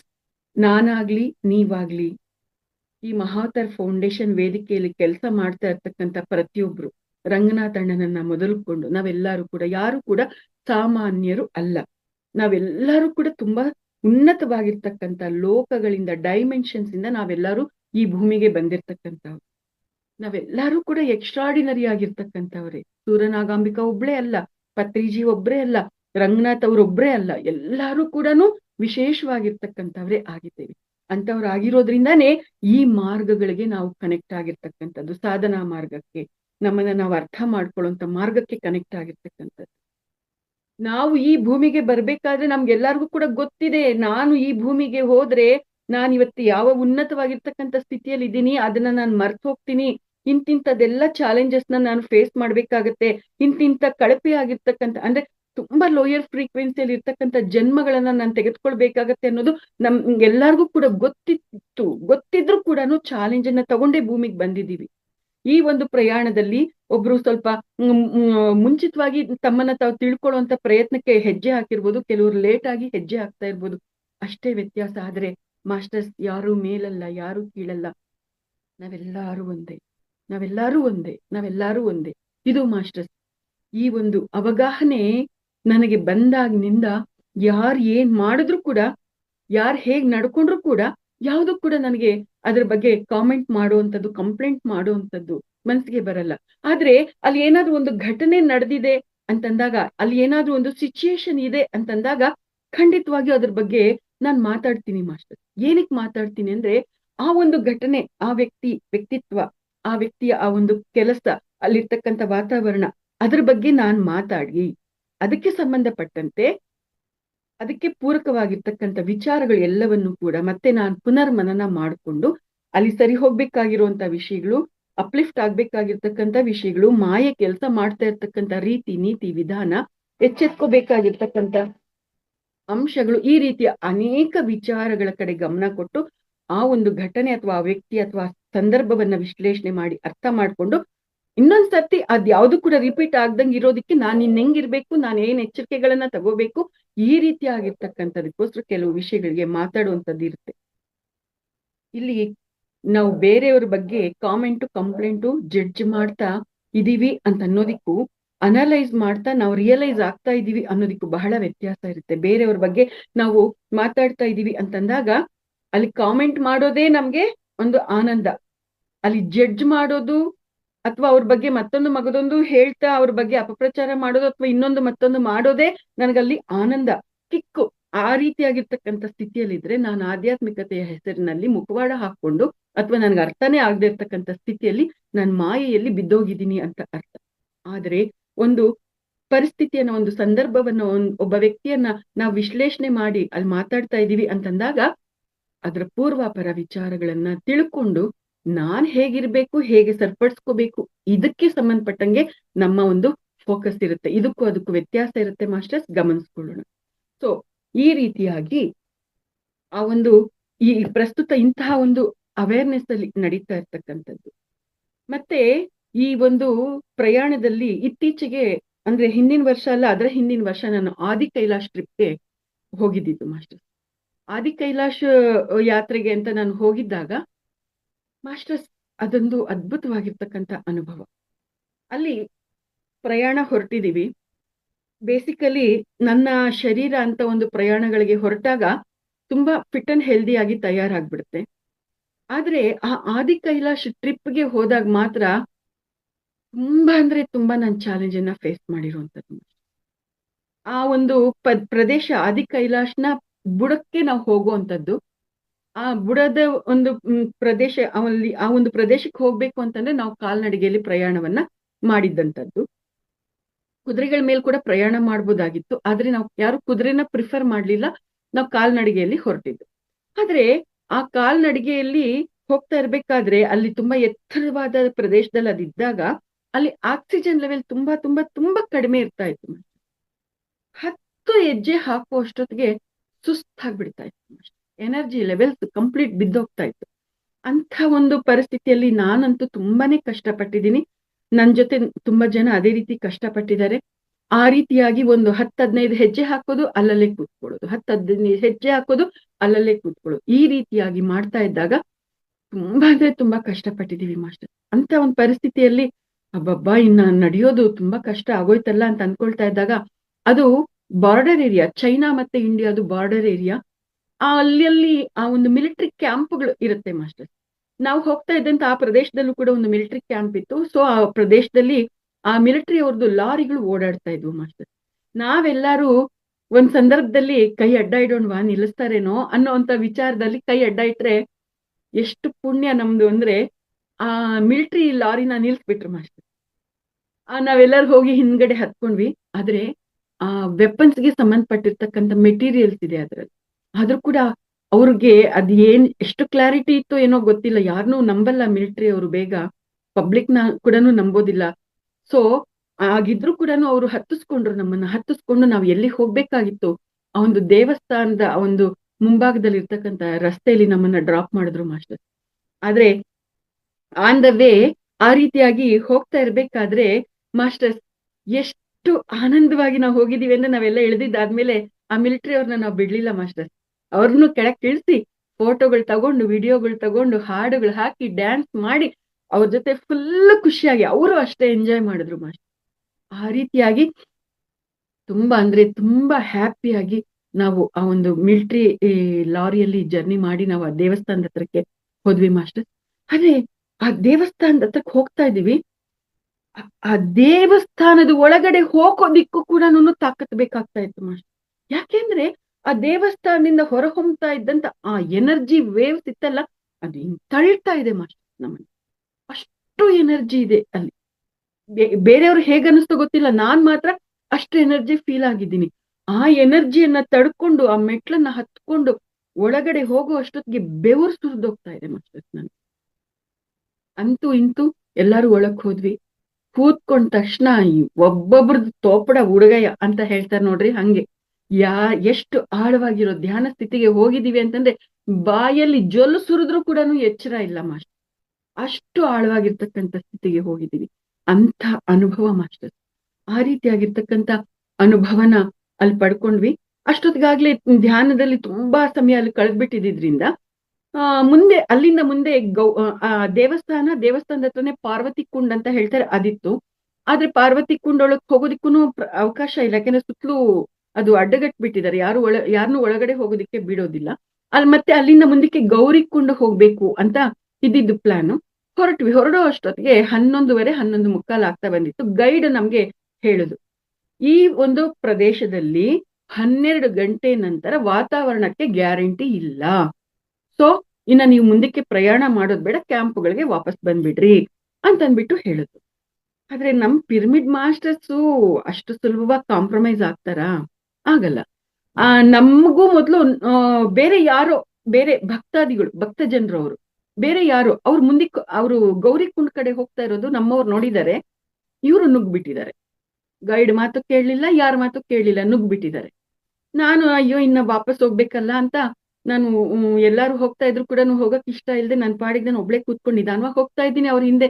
ಆ ರೀತಿಯ ಹೋಗ್ತಾ ಇರ್ಬೇಕಾದ್ರೆ ನಮ್ಮವ್ರು ಕೆಲವರು ಗೌರಿ ಕುಂಡ್ ಕಡೆ ಪ್ರಯಾಣ ಮಾಡ್ತಾ ಇರೋದು ನೋಡ್ಬಿಟ್ಟು ಎಲ್ಲಿ ಹೋಗ್ತಾ ಇದೀರಿ ಅಂತ, ಅಷ್ಟು ಸುಸ್ತಾಗಿದ್ದೀನಿ, ಮಾತಾಡಕ್ಕೂ ಶಕ್ತಿ ಇಲ್ಲ, ಬಾಟ್ಲಲ್ಲಿರೋ ನೀರು ಮುಗ್ದೋಗಿದೆ. ಆದ್ರೆ ಅವ್ರು ಆ ರೀತಿಯ ಹೋಗ್ತಾ ಇದ್ದಿದ್ದನ್ನ ನೋಡಿ ಎಲ್ಲಿಂದ ಬಂತು ಆ ಶಕ್ತಿ ಗೊತ್ತಿಲ್ಲ. ಎಲ್ಲಿ ಹೋಗ್ತಾ ಇದ್ದೀರಿ ಅಂದ್ರೆ ಗೌರಿ ಕುಂಡ್ ಅಂತ ಜೋರಾಗಿ ಕೂಗಿದ್ರು. ಅಮ್ಮ ಮಾಸ್ಟರ್ಸ್, ಅದಕ್ಕೆ ಮಾಸ್ಟರ್ಸ್ ನಾನು ಯಾವತ್ತೂ ಕೂಡ ನನ್ನ ಬಗ್ಗೆ ನಾನು ಅಂಡರ್ ಎಸ್ಟಿಮೇಟ್ ಮಾಡ್ಕೊಳ್ಳೋದಿಲ್ಲ, ನನ್ನನ್ನ ನಾನು ಅಂಡರ್ ಅನಲೈಸ್ ಮಾಡ್ಕೊಳ್ಳೋದಿಲ್ಲ, ನನ್ನ ಬಗ್ಗೆ ನಾನು ಕೀಳರಿಮೆಯನ್ನ ಬೆಳೆಸ್ಕೊಳ್ಳೋದಿಲ್ಲ ಮಾಸ್ಟರ್ಸ್. ಇದು ನನ್ನ ಆತ್ಮ ನನಗೆ ಕಲಿಸಿರ್ತಕ್ಕಂಥ ಪಾಠ. ಅಷ್ಟು ಸುಸ್ತಾಗಿದ್ದೀನ. ಗೌರಿ ಕುಂಡ್ ಅಂತ ತಕ್ಷಣ ಜಿಂಕೆ ಮರಿ ತರ ಓಡಿದೀನಿ ಮಾಸ್ಟರ್ಸ್. ನಾನು ಅವ್ರ ಜೊತೆ ಸೇರ್ಕೊಳ್ಳೋದಿಕ್ಕೆ ಜಿಂಕೆ ಮರಿ ತರ ನಾನ್ ಓಡ್ತಾ ಇರೋದನ್ನ ನೋಡಿ ಅವರೇ ಗಾಬರಿ ಆಗಿ, ಮೇಡಮ್ ನಿಧಾನವಾಗಿ ಬನ್ನಿ, ಓಡ್ಬೇಡ್ರಿ, ನಿಧಾನವಾಗಿ ಬನ್ನಿ ಅಂತ ಅವರೇ ಕೂಗಿ ಹೇಳೋ ಮಟ್ಟಕ್ಕೆ ಓಡಿದೀನಿ ಮಾಸ್ಟರ್. ಅಷ್ಟು ಅಷ್ಟು ತೀವ್ರವಾದ ತುಡಿತ ಆ ಗೌರಿಕುಂಡ್ ಮಿಸ್ ಮಾಡ್ಕೊಳ್ಳೋ ಹಾಗಿಲ್ಲ ಅಂತ. ಸರಿ, ಹೋಗಿದ್ದೀನಿ. ಹೋಗ್ತಾ ಇರ್ಬೇಕಾದ್ರೆ ಆನ್ ದ ವೇನೆ ಗೈಡು ಅಲ್ಲಿ ಒಂದು ಪ್ರದೇಶವನ್ನ ತೋರಿಸಿ ಒಂದು ವಿಚಾರವನ್ನ ಹೇಳಿದ್ರು. ಅದನ್ನ ನಿಮ್ ಜೊತೆ ಹಂಚ್ಕೋಬೇಕು. ಅಲ್ಲಿ ಭೀಮ್ ಕೇತ್ ಅಂತ ಹೇಳ್ತಾರೆ. ಭೀಮ್ ಕೇತ್, ಭೀಮ್ ಅಂದ್ರೆ ಪಂಚಪಾಂಡವರಲ್ಲಿ ಇದ್ದಂತ ಒಬ್ಬ ಆ ಭೀಮ. ನಿಮಗೆಲ್ಲರಿಗೂ ಕೂಡ ಗೊತ್ತು, ಪಂಚಪಾಂಡವರಲ್ಲಿ ಒಬ್ಬ. ಆತ ಆತ ಮತ್ತೆ ಆತನ ಸಹೋದರರೆಲ್ಲರೂ ಕೂಡ ಆ ಒಂದು ಪ್ರದೇಶದಲ್ಲಿ ಇದ್ದಂತ ಸಮಯದಲ್ಲಿ ಅಲ್ಲಿ ಆತ ಒಂದು ಹೊಲವನ್ನ ರೆಡಿ ಮಾಡಿ ಅಲ್ಲಿ ಬೆಳೆಯನ್ನ ಬಿತ್ತನೆ ಮಾಡಿದ್ನಂತೆ ಮಾಸ್ಟರ್. ಆ ರೀತಿಯಾಗಿ ಅವರು ಬೆಳೆಯನ್ನ ಬಿತ್ತನೆ ಮಾಡಿದಾಗ ಅಲ್ಲಿ ಅವ್ರಿಗೆ ಯಾವುದೇ ರೀತಿಯಾಗಿರ್ತಕ್ಕಂಥ ನೀರ್ ಹಾಯಿಸ್ಬೇಕಾಗಿಲ್ಲ, ಕಳೆ ಕೀಳ್ಬೇಕಾಗಿಲ್ಲ, ಏನೂ ಇಲ್ಲ. ಆವತ್ತಿನಿಂದ ಇವತ್ತಿನವರೆಗೂ ಕೂಡ ಆ ಪ್ರದೇಶದಲ್ಲಿ ಬೆಳೆ ಅದಷ್ಟಕ್ಕದೇ ಬೆಳ್ಕೊಳ್ಳುತ್ತೆ. ಗ್ರಾಮಸ್ಥರು ಹೋಗ್ತಾರೆ, ಅದನ್ನ ಕಿತ್ಕೊಳ್ತಾರೆ ಅಷ್ಟೇ. ಮತ್ತೆ ಅದಷ್ಟಕ್ಕದೇ ಬೆಳ್ಕೊಳ್ತಾ ಇರುತ್ತೆ. ಅಲ್ಲಿ ಯಾರು ವ್ಯವಸಾಯನೇ ಮಾಡಲ್ಲ, ಆದ್ರೆ ಮಾತ್ರ ಬೆಳೆ ಬರ್ತಾರೆ. ಹಾಗಾಗಿ ಆ ಒಂದು ಪ್ರದೇಶವನ್ನ ಭೀಮ್ಕಾ ಖೇತ್ ಅಂತಾನೆ ಕರೀತಾರೆ. ಖೇತ್ ಅಂದ್ರೆ ಹೊಲ, ಭೀಮ್ ಅಂದ್ರೆ ಭೀಮನ ಹೊಲ ಅದು ಅಂತ ಇವತ್ತಿಗೂ ಕೂಡ ಅದಕ್ಕೆ ಹೆಸರಿದೆ. ಇವತ್ತಿಗೂ ಕೂಡ ಅಲ್ಲಿ ಬೆಳೆ ಬೆಳೀತಾ ಇರುತ್ತೆ. ಈ ರೀತಿಯಾಗಿರ್ತಕ್ಕಂಥ ಒಂದು ಅದ್ಭುತವಾಗಿರ್ತಕ್ಕಂಥ ವಿಚಾರ. ಸರಿ, ನಾನು ನನ್ನ ಸ್ನೇಹಿತರ ಜೊತೆ ನಾನು ಮುಂದಕ್ಕೆ ಪ್ರಯಾಣವನ್ನ ಮಾಡ್ತಾ ಇದ್ದೀನಿ. ನಮ್ಗಿಂತಲೂ ಮುಂಚೆ ಹೋಗಿದ್ರಲ್ಲ, ಅವ್ರು ವಾಪಸ್ ಬರಕ್ ಶುರು ಮಾಡಿ. ಯಾಕೆ ಅಂತಂದ್ರೆ ಆಗೆ ನಹಿ ಜಾ ಸಕ್ತೆ ಹೇ, ವಹಾ ಎನ್ವಿರಾನ್ಮೆಂಟ್ ಬಿಗಡ ಗಯಾ ಹೇ ಅಂತ ಅವ್ರು ಹೇಳುದು. ಅಲ್ಲಿ ವಾತಾವರಣ ತುಂಬಾ ಹದಗೆಟ್ಟಿದೆ, ಇನ್ನು ನಾವು ಯಾರು ಮುಂದಕ್ಕೆ ಹೆಜ್ಜೆ ಇಡಕ್ ಆಗೋದಿಲ್ಲ ಅಂತ ಅವ್ರು ವಾಪಸ್ ಬಂದ್ರೆ, ವಿಧಿ ಇಲ್ಲ ಅಂತಂದ್ಬಿಟ್ಟು ನಮ್ಮವರು ಕೂಡ ವಾಪಸ್ ಬರಕ್ಕೆ ಶುರು ಮಾಡಿ. ಆದ್ರೆ ನನಗಾಗ್ಲಿ, ನನ್ ಜೊತೆಯಲ್ಲಿ ಇದ್ದಂಥವ್ರಿಗಾಗ್ಲಿ ವಾಪಸ್ ಬರೋದಿಕ್ಕೇ ಇಷ್ಟ ಇಲ್ಲ ಮಾಸ್ಟರ್. ಅಷ್ಟು ಡೀಪ್ ಆಗಿ ಕನೆಕ್ಟ್ ಆಗಿದ್ದಂಥದ್ದು ಅಲ್ಲಿನ ಆ ಒಂದು ಪರಿಕಲ್ಪನೆಗಳಿಗೆ. ಆದ್ರೆ ವಿಧಿ ಇಲ್ಲ. ಅದ್ರ ಜೊತೆಗೆ ಆ ಗೈಡು ಮತ್ತೆ ಆರ್ಗನೈಸ್ ಮಾಡಿದಂತ ವೀರಾಂಜನೇಯಲು ಗೌಡನ್ನವರು ಅವರೆಲ್ಲ ಜೋರಾಗಿ ಕೂಗ್ತಾ ಇದಾರೆ, ವಾಪಸ್ ಬನ್ನಿ, ವಾಪಸ್ ಬನ್ನಿ, ವಾಪಸ್ ಬನ್ನಿ ಅಂತ. ಇನ್ನು ನಮ್ಮಿಂದ ಬೇರೆಯವ್ರಿಗೆ ತೊಂದರೆ ಆಗ್ಬಾರ್ದು ಅನ್ನೋಂಥ ಕಾಮನ್ ಸೆನ್ಸ್ ಅಷ್ಟೇ. ಆ ಒಂದು ಇದರಿಂದ ವಾಪಸ್ ಬರ್ತಾ ಇದೀವಿ. ಆದ್ರೆ ನನ್ನ ಮನಸ್ಸಿನಲ್ಲಿ ಒಂದೇ ದುಃಖ ಉಂಟಾಯ್ತು ಮಾಸ್ಟರ್. ನಾನು ಬಾಬಾಜಿಯವ್ರನ್ನ ಒಂದೇ ಪ್ರಶ್ನೆ ಕೇಳಿದೆ, ಬಾಬಾಜಿಯವ್ರನ್ನ, ಪತ್ರಿಜಿಯವ್ರನ್ನ. ಬಾಬಾಜಿ, ಸಾವಿರಾರು ಕಿಲೋಮೀಟರ್ಗಳಷ್ಟು ದೂರ ಪ್ರಯಾಣ ಮಾಡ್ಕೊಂಡು ಈ ಕ್ಷೇತ್ರಕ್ಕೆ ಬಂದಿದೀವಿ. ಗೌರಿಕುಂಡ್ ಅನ್ನುವಂಥದ್ದು ತುಂಬಾ ಪವಿತ್ರವಾಗಿರ್ತಕ್ಕಂಥದ್ದು ಅಂತ ನಮ್ಗೆ ಎಲ್ಲ ಕೂಡ ವಿಚಾರಗಳನ್ನ ತಿಳ್ಕೊಳ್ಳೋ ಹಾಗೆ ಮಾಡಿದಿರಿ. ಆ ಗೌರಿಕುಂಡ್ ಹೋಗ್ಬೇಕು ಅಂದ್ರೆ ಎಷ್ಟೋ ಪುಣ್ಯ ಇರ್ಬೇಕು ಅಂತಂದಿದಿರಿ. ಅಷ್ಟು ಪುಣ್ಯ ಇನ್ನೂ ನಮ್ಮ ಹತ್ರ ಇಲ್ವಾ ಬಾಬಾಜಿ? ನಾನು ಅಷ್ಟು ಪಾಪ ಮಾಡಿದೀನ ಬಾಬಾಜಿ? ಇನ್ನೆಷ್ಟು ಕರ್ಮಗಳಿದೆ ಬಾಬಾಜಿ ನನ್ನ ಅಕೌಂಟ್ ಅಲ್ಲಿ? ಗೌರಿಕುಂಡ್ ಹೋಗೋದಕ್ಕೆ ನನಗೆ ಅವಕಾಶ ಆಗ್ಲಿಲ್ವಲ್ಲ ಅಂತ ಕಣ್ಣಲ್ಲಿ ನೀರು ಸುರಿದೋಗ್ತಾ ಇತ್ತು ಮಾಸ್ಟರ್.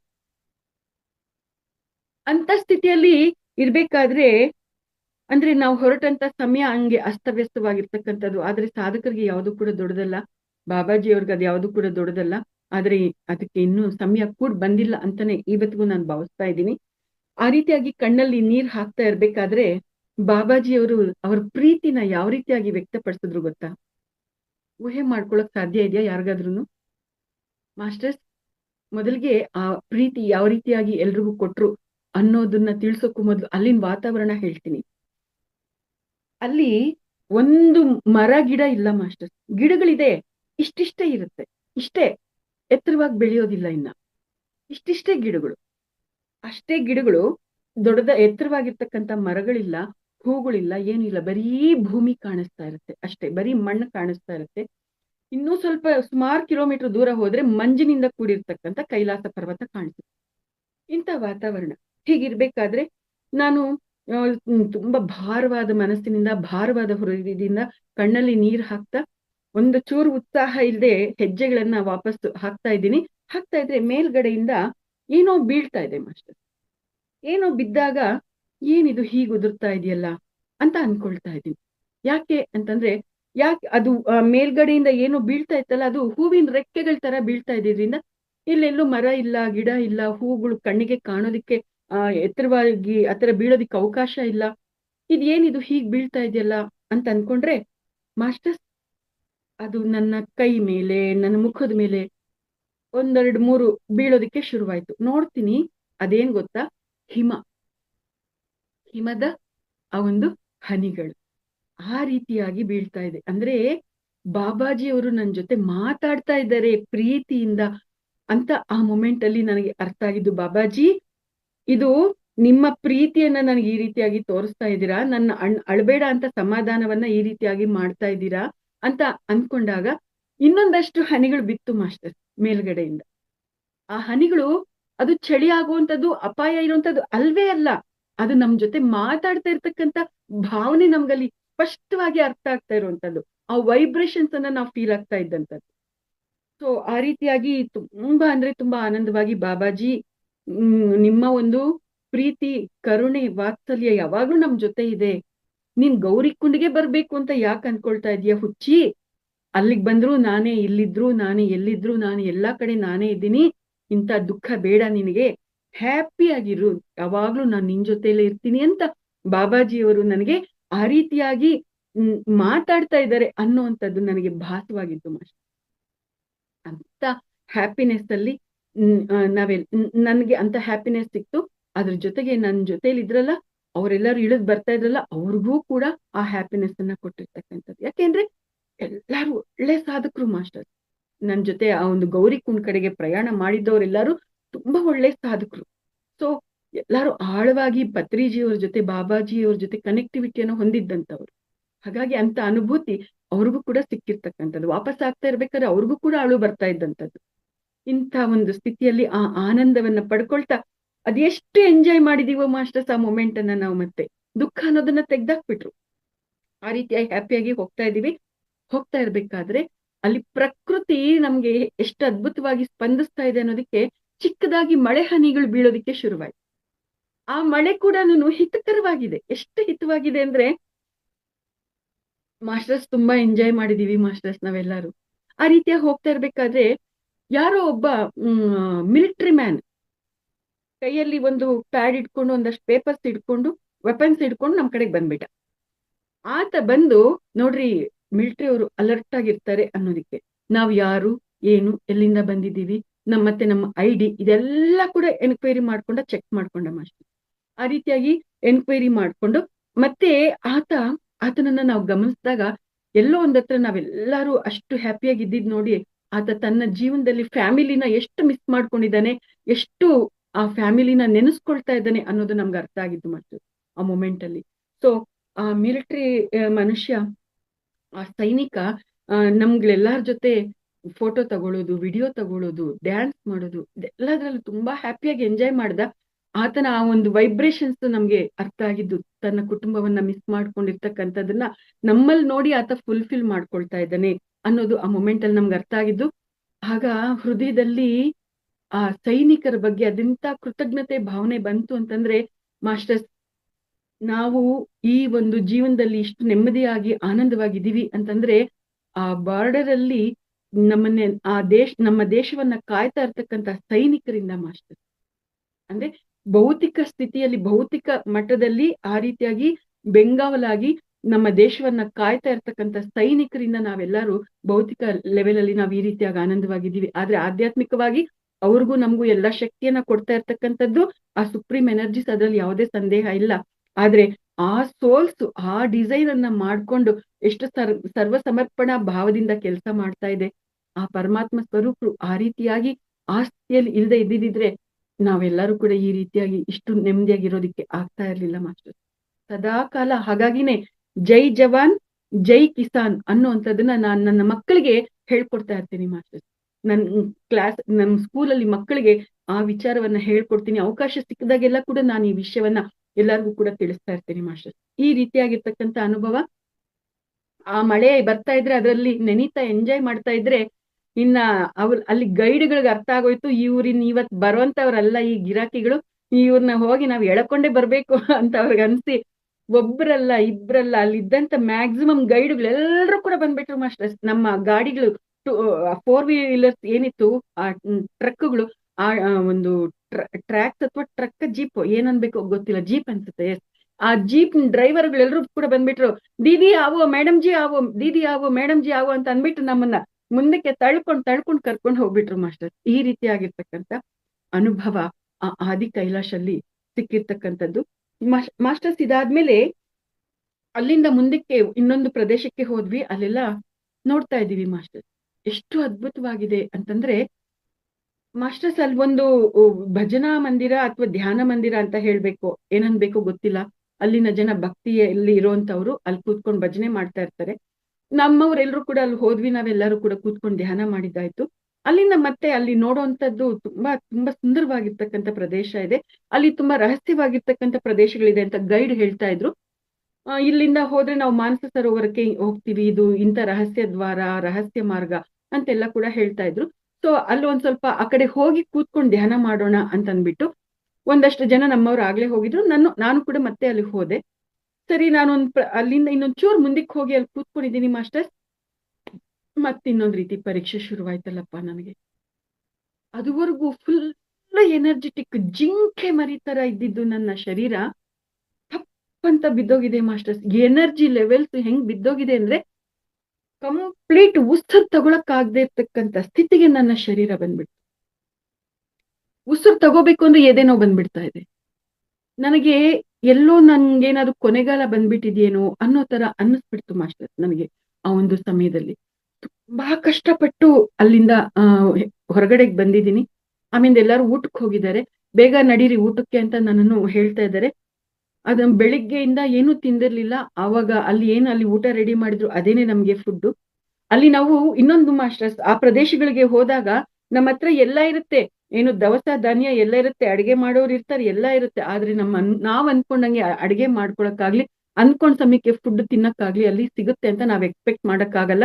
ನಾವ್ ಏನೆಲ್ಲ ಪ್ಲಾನಿಂಗ್ಗಳು ಹಾಕೊಂಡು ಹೋಗಿರ್ತೀವಿ ಅದ್ರ ಪ್ರಕಾರ ಎಲ್ಲ ನಡೆಯುತ್ತೆ ಅಂತ ಹೇಳಕ್ ಆಗೋದಿಲ್ಲ. ಹಿಮಾಲಯ ಪ್ರದೇಶಗಳಲ್ಲಿ ಅಲ್ಲಿ ಯಾವ ಟೈಮ್ಗೆ ಹೆಂಗೆ ಬರುತ್ತೋ ನಾವು ಅದನ್ನ ಸ್ವೀಕಾರ ಮಾಡ್ಕೊಂಡು ಹೋಗ್ಬೇಕಾಗಿರುತ್ತೆ.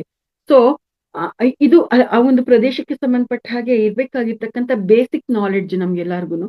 ಅಂತ ಒಂದು ನನಗೆ ಅಂತ ಒಂದು ಸ್ಥಿತಿ ಉಂಟಾಗಿತ್ತು. ಊಟಕ್ಕೆ ಹೋಗಿ ಅಂತ ಹೇಳಿದ್ರು, ಹೋಗಿದ್ದೀನಿ. ಬಲವಂತವಾಗಿ ಒಂದೇ ಒಂದು ಚಪಾತಿ ತಿಂದಿದ್ದೀನಿ. ತಟ್ಟೆಯಲ್ಲಿದ್ದಂತ ಆಹಾರ ಎಲ್ಲ ಹಂಗೆ ಉಳ್ಕೊಂತು. ಆಹಾರಕ್ಕೆ ಕೈ ಮುಗ್ದು ನನ್ನನ್ನ ಕ್ಷಮಿಸಮ್ಮ ಅನ್ನಪೂರ್ಣೆ ಅಂತ ಅನ್ನಪೂರ್ಣೇಶ್ವರಿಗೆ ಕ್ಷಮೆ ಕೇಳ್ಕೊಂಡು ಎದ್ ಬಂದ್ಬಿಟ್ಟೆ ಮಾಸ್ಟರ್. ಕೈ ತೊಳ್ಕೊಂಡು ಅಲ್ಲಿಂದ ವೆಹಿಕಲ್ಸ್ ಇರೋ ಕಡೆಗೆ ಹೋಗ್ಬೇಕಾಗಿತ್ತು. ಟಿಪ್ಪರ್ ಲಗ ಹಾಕಿದ್ರು ಕೂಡ 10 ಹೆಜ್ಜೆ ನನ್ನ ಕೈಯಲ್ಲಿ ಹಾಕಕ್ಕಾಗ್ತಾ ಇಲ್ಲ. ಬಿದ್ದೋಗ್ತಾ ಇದ್ದೀನಿ ಮಾಸ್ಟರ್ಸ್ ನಾನು. ಆದ್ರೆ ನನ್ನ ಸ್ಥಿತಿನ ಬೇರೆಯವರು ಗಮನಿಸಿದ್ರೆ ಎಲ್ಲಿ ಗಾಬರಿ ಆಗ್ತಾರೋ ಅಂತ ತುಂಬಾ ಕಷ್ಟಪಟ್ಟು ನನ್ನನ್ನು ನಾನು ಮೇಂಟೈನ್ ಮಾಡ್ಕೊಂಡು ಬಂದಿದ್ದೀನಿ. ಆದ್ರೂ ಕೂಡ ಎಂಟ್ರೆನ್ಸ್ ಹತ್ರಕ್ಕೆ ಹೋಗಿದ್ದೀನಿ. ಹೋಗ್ತಾ ಇದ್ದಂಗೆನೆ ಆಗ್ಲೇ ಇಲ್ಲ ಮಾಸ್ಟರ್ಸ್, ಕಣ್ ಕತ್ಲಾಗೋಯ್ತು. ಕೂತ್ಕೊಂಡ್ಬಿಟ್ಟೆ ಮಾಸ್ಟರ್. ಆ ಒಂದು ಹ್ಯಾಂಡ್ ರಿಲ್ಸ್ ಇರುತ್ತಲ್ಲ ಪಕ್ಕದಲ್ಲಿ, ಅದನ್ನ ಹಿಡ್ಕೊಂಡು ಹಾಗೆ ಕೂತ್ಬಿಟ್ಟೆ. ಡ್ರೈವರ್ ಬಂದ ಹಿಂದೆಯಿಂದ. ಆ ಡ್ರೈವರ್ ಊಟ ಮಾಡ್ಕೊಂಡು ನಾನಲ್ಲಿ ಕೂತಿರೋದನ್ನ ನೋಡಿ, ದೀದಿ ಕ್ಯಾ ಹುವಾ, ಚಲೋ ದೀದಿ ಮೇ ಆಪು ಸಹಾಯತಾ ಕರು ಅಂತ ಕೇಳ್ತಾ ಇದ್ದಾನೆ. ನಾನ್ ನಿಮ್ಗೆ ಹೆಲ್ಪ್ ಮಾಡ್ಲಾ ಅಂತ ಕೇಳ್ತಾ ಇದ್ದಾನೆ. ನಹಿ ಬೈ ತುಮ್ ಚಲೋ ಭಯ್ಯ ಮೇ ಆತಿ ಹೂ ಅಂತ ಅಂದ್ಬಿಟ್ಟು ನಾನು ಅವ್ರಿಗೆ ಹೇಳಿ ಕಳ್ಸಿದ್ದೀನಿ.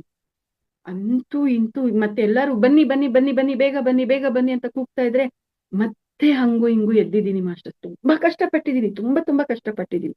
ಅಬ್ಬಬ್ಬಾ, ಆ ಕಷ್ಟ ಎಷ್ಟಿತ್ತು ಅಂದ್ರೆ ಆದಿ ಕೈಲಾಶ್ ಪರ್ವತ ಹತ್ತದಾಗ್ಲೂ ಕೂಡ ನಾನು ಅಷ್ಟು ಸುಸ್ತು ಫೀಲ್ ಆಗಿಲ್ಲ. ಅಲ್ಲಿ ಅಷ್ಟು ಬಿದ್ದೋಗಿದೆ ಮಾಸ್ಟರ್ಸ್ ನನ್ನ ಎನರ್ಜಿ.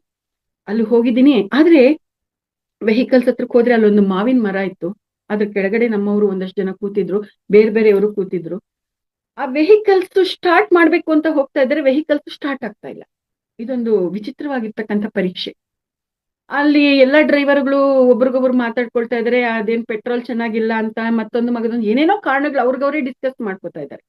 ಪೆಟ್ರೋಲ್ ಚೆನ್ನಾಗಿಲ್ಲ ಅಂತ ಅವರು ಆತರ ಭಾವಿಸಿ ಕೋಪ ಮಾಡ್ಕೊಂಡು ಪೆಟ್ರೋಲ್ ಬಂಕ್ ಅವನ್ಗೆ ಫೋನ್ ಮಾಡಿ ರೇಗಾಡ್ತಾ ಇದ್ದಾರೆ, ಜಗಳ ಮಾಡ್ತಾ ಇದ್ದಾರೆ.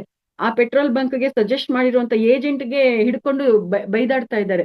ಈ ರೀತಿಯಾಗಿ ಅಲ್ಲೊಂದು ವಾತಾವರಣ ಕ್ರಿಯೇಟ್ ಆಗಿತ್ತು. ನಾನ್ ಹೋಗಿದ್ನಲ್ಲ, ಆ ಮರದ ಕೆಳಗಡೆ ಪ್ರಜ್ಞೆ ಇಲ್ದಂಗ್ ಬಿದ್ಬಿಟ್ಟಿದ್ದೀನಿ ಮಾಸ್ಟರ್.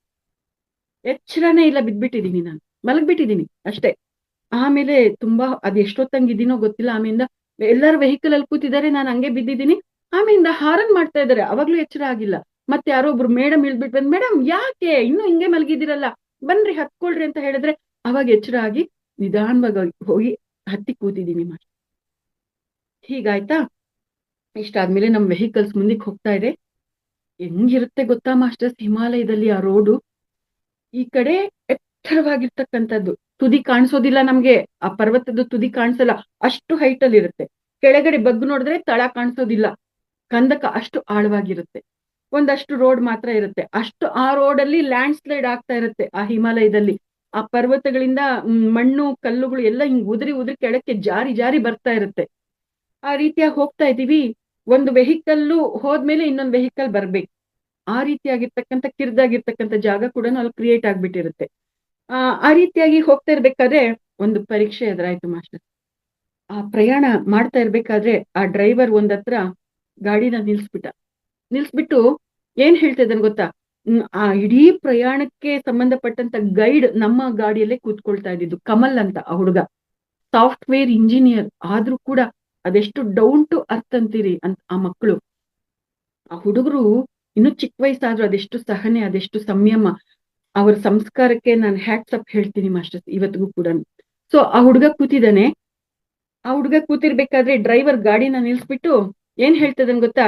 ಹೇ ಕಮಲ್ ಬಾಯ್, ಏ ಗಾಡಿ ಅಪ್ನೆ ಆಪ್ಕೋ ಬ್ರೇಕ್ ಲಗಾ ರಹಾ ಹೇ.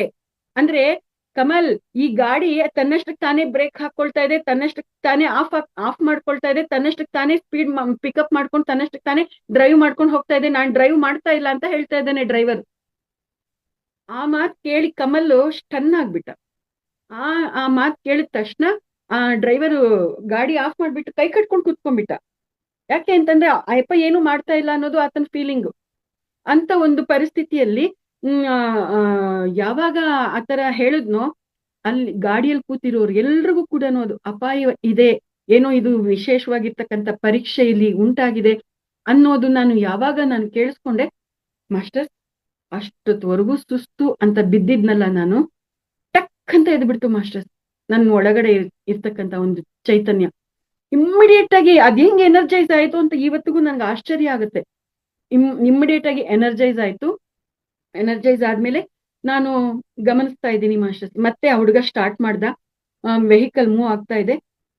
ವೆಹಿಕಲ್ ಅಷ್ಟು ತೊಂದರೆ ಆದ್ರೂ ಕೂಡ ಮತ್ತೆ ನಾವು ಎಲ್ಲರೂ ಕೂಡ ಧ್ಯಾನಕ್ಕೆ ಕೂತ್ಕೊಂಡ್ವಿ. ವೆಹಿಕಲ್ ಮತ್ತೆ ಸ್ಟಾರ್ಟ್ ಆಯ್ತು, ಮತ್ತೆ ಮುಂದಕ್ಕೆ ಹೋದ್ರೆ ಅಲ್ಲಿ ಬೇರೆ ರೀತಿ ಪರೀಕ್ಷೆ ಸ್ಟಾರ್ಟ್ ಆಯ್ತು. ಅಲ್ಲಿ ದೊಡ್ಡದು ಲಾರಿ ಇದೆ. ಆ ಲಾರಿ ಅದು ಗೊತ್ತು ನಾವು ಹೋದ್ಮೇಲೆ ಅದು ಮೂವ್ ಆಗ್ಬೇಕು ಅಂತ. ಯಾಕೆಂದ್ರೆ ಈ ಚಿಕ್ಕದಾಗಿರ್ತಕ್ಕಂಥ ರೋಡಲ್ಲಿ ಅಲ್ಲಲ್ಲಿ ಎಕ್ಸ್ಟ್ರಾ ಪ್ಲೇಸ್ ಬರೋ ಹಾಗೆ ಅಲ್ಲಿ ವ್ಯವಸ್ಥೆ ಇರುತ್ತೆ ರಸ್ತೆಗಳಲ್ಲಿ. ಆ ಲಾರಿ ಆ ಎಕ್ಸ್ಟ್ರಾ ಪ್ಲೇಸ್ ಇರೋ ಹತ್ರ ನಿಂತಿದೆ.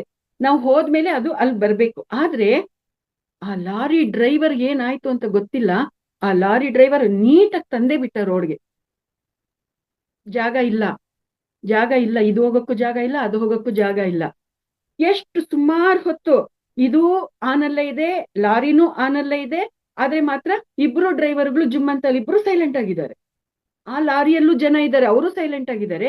ಈ ವೆಹಿಕಲ್ ಅಲ್ಲೂ ನಾವೆಲ್ಲರೂ ಇದ್ದೀವಿ, ನಾವು ಕೂಡ ಸೈಲೆಂಟ್ ಆಗಿದ್ದೀವಿ. ನಾನು ಸೈಲೆಂಟ್ ಆಗೇ ಇದ್ದೀನಿ. ನೋಡ್ತಾ ಇದ್ದೀನಿ.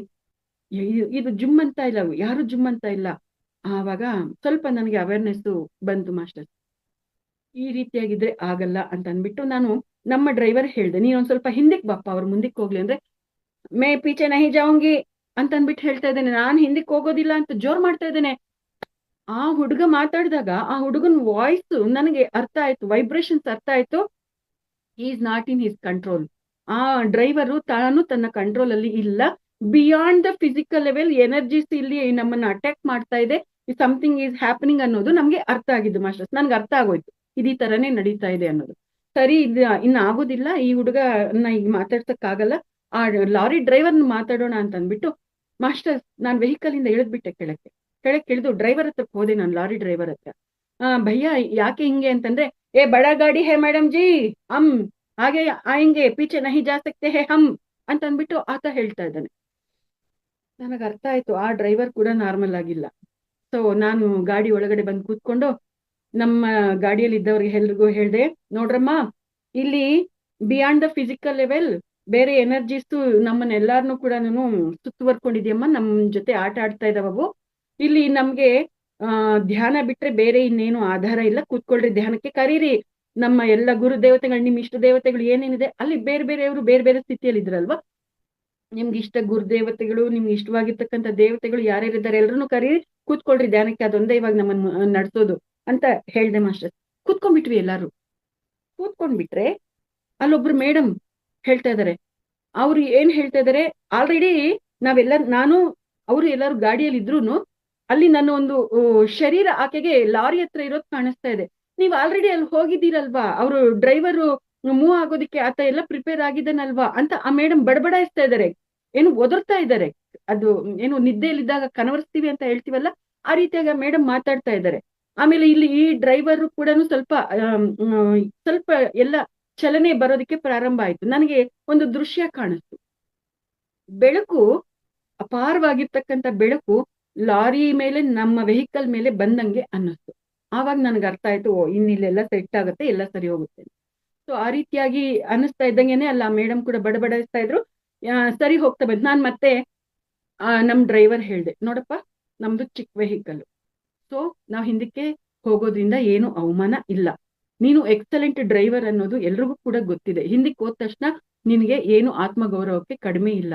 ನಾವು ತಗ್ಗೋದ್ರಲ್ಲೇನೆ ನಮ್ಗೆ ಒಳ್ಳೇದಿದೆ, ಭಗವಂತ ಮೆಚ್ತಾನೆ ಅಂತ ಹೇಳಿದಾಗ, ಆಗ ಆ ಹುಡುಗ ನಾರ್ಮಲ್ ಕಂಡೀಷನ್ ಬಂದಿದ್ನಲ್ಲ, ಓಕೆ ಅಚ್ಚ ದೀದಿ ಅಮ್ಮ ಐಸಾ ಹಿ ಕರೆಂಗೆ ಅಂತ ಅಂದ್ಬಿಟ್ಟು ಮತ್ತೆ ಎಷ್ಟು ಕೇರ್ಫುಲ್ ಆಗಿ ಗಾಡಿ ತೆಗ್ದಿದ್ದಾನೆ ಗೊತ್ತಾ. ಹಿಂದಕ್ಕೆ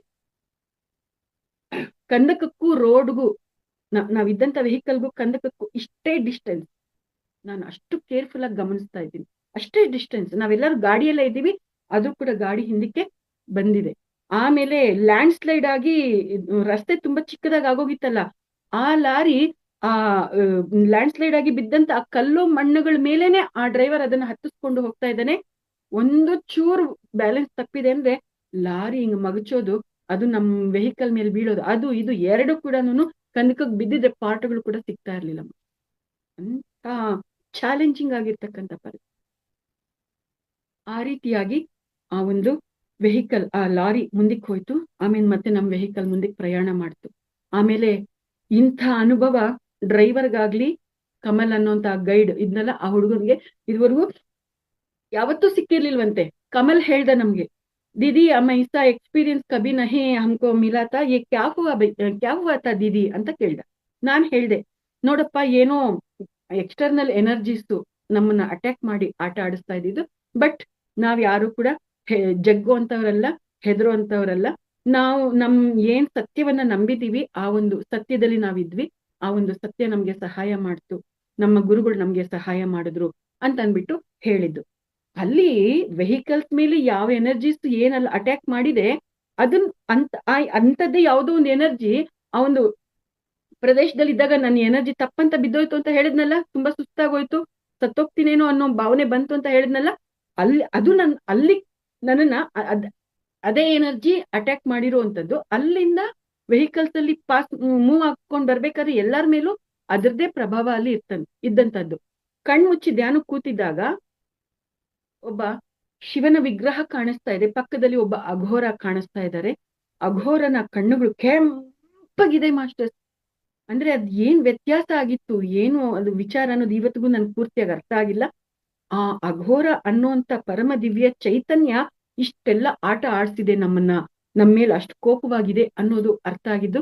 ಅದು ನನ್ನ ಮೇಲ್ ಕೋಪನ, ಎಲ್ಲರ ಮೇಲೂ ಕೋಪನ, ಅದು ಪೂರ್ತಿ ಯಾವ್ದೊಂದು ನನಗಿನ್ನೂ ರಿವೀಲ್ ಆಗಿಲ್ಲ ಮಾಸ್ಟರ್. ಸೊ ಈ ರೀತಿ ಆಗಿರ್ತಕ್ಕಂಥ ಅನುಭವ ಅಲ್ಲಿ ನಮ್ಗೆ ಆದಿ ಕೈಲಾಶ್ ಪರ್ವತದಲ್ಲಿ ಬೇರೆ ಪ್ರದೇಶಕ್ಕೆ ಹೋದಾಗ ಸಿಕ್ಕಿರ್ತಕ್ಕಂಥದ್ದು. ಮತ್ತೆ ಓಂ ಪರ್ವತ ಅಂತ ಇದೆ ಮಾಸ್ಟರ್. ಆ ಓಂ ಪರ್ವತಕ್ಕೆ ಹೋಗಿದ್ದಾಗ ಅಲ್ಲಿ ನಾವು ಸೈಲೆನ್ಸ್ ಅಲ್ಲಿ ಕೂತ್ಕೊಂಡ್ರೆ ಓಂ ಅನ್ನೋ ಶಬ್ದ ಕೇಳ್ತದೆ. ಅಲ್ಲಿ ಇರ್ತಕ್ಕಂಥ ಪರ್ವತಗಳು ಓಂ ಆಕಾರದಲ್ಲಿ ಇರೋದು ನಮ್ಗೆ ಗೊತ್ತಾಗುತ್ತೆ. ಓಂ ಶಬ್ದನೂ ಕೇಳಿಸುತ್ತೆ, ಓಂ ಆಕಾರದಲ್ಲಿ ಇರೋದು ಕೂಡ ಗೊತ್ತಾಗತ್ತೆ.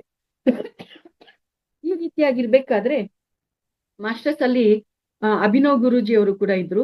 ಎಲ್ಲಾರ್ನು ಕೂರಿಸ್ಬಿಟ್ಟು ಅವ್ರು ಓಂಕಾರ ಹೇಳ್ಕೊಡಕ್ ಶುರು ಮಾಡಿದ್ರು.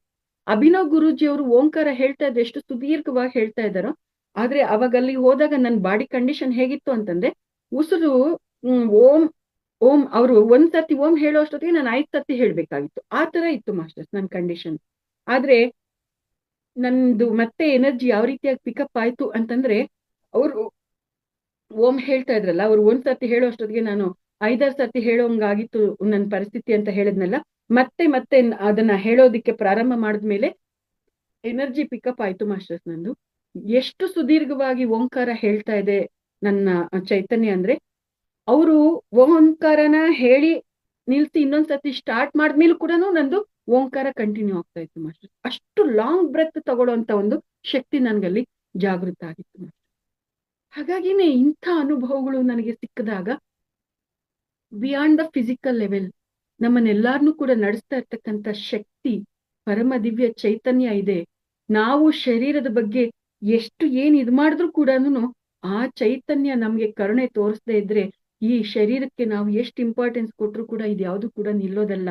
ಇದಕ್ಕೆ ಇಂಪಾರ್ಟೆನ್ಸ್ ಕೊಡದೇ ಇದ್ರೂ ಕೂಡ ಆ ಚೈತನ್ಯ ಕರುಣೆ ತೋರಿಸಿದೆ ಅಂದ್ರೆ ಇದು ಹೆಂಗ್ ಬೇಕಾದ್ರೂ ತಯಾರಾಗೋದಿಕ್ಕೆ ಸಾಧ್ಯ ಇರುವಂತದ್ದು. ನಾವು ಈ ರೀತಿಯಾಗಿ ಅಲ್ಟಿಮೇಟ್ ಆಗಿರೋದಕ್ಕೆ ಶರಣಾಗ್ಬೇಕು ಅನ್ನುವಂಥದ್ದು ಹಲವಾರು ಬಾರಿ ನನ್ನ ಜೀವನದಲ್ಲಿ ನನಗೆ ರಿಯಲೈಸೇಷನ್ ಬಂದಿರೋದಕ್ಕೆ ಮಾಸ್ಟರ್ಸ್ ನಾನು ಈ ಶರೀರದ ಕಡೆ ಗಮನ ಕೊಡೋದು ತುಂಬಾ ತುಂಬಾ ತುಂಬಾ ಕಡಿಮೆ ಅನ್ನೋದು ಅವತ್ತು ಹೇಳಿದ್ದೆ, ಇವತ್ತು ಕೂಡ ಅದನ್ನೇ ನಾನು ಹೇಳ್ತಾ ಇರ್ತಕ್ಕಂಥದ್ದು. ಯಾಕೆಂದ್ರೆ ನನಗ್ ಸಿಕ್ಕಿರ್ತಕ್ಕಂಥ ರಿಯಲೈಸೇಷನ್ ಅಂತದ್ದು. ಈಗ ಎಲ್ಲರೂ ಕೂಡ ನನ್ನ ಈ ಭೌತಿಕ ಶರೀರವನ್ನ ಗಮನಿಸಿದಾಗ, ಮೇಡಮ್ ಅವರೇ ನೀವು ಸ್ವಲ್ಪ ವಾಕಿಂಗ್ ಮಾಡ್ರಿ, ಯೋಗಾಸನ ಮಾಡ್ರಿ, ಪ್ರಾಣಾಯಾಮ ಮಾಡ್ರಿ ಅಂತ ಹೇಳ್ತಾರೆ. ಯಾಕೆಂದ್ರೆ ಸ್ವಲ್ಪ ಈ ಶರೀರ ದಪ್ಪ ಆಗಿದೆ ಅನ್ನೋ ಕಾರಣಕ್ಕೆ.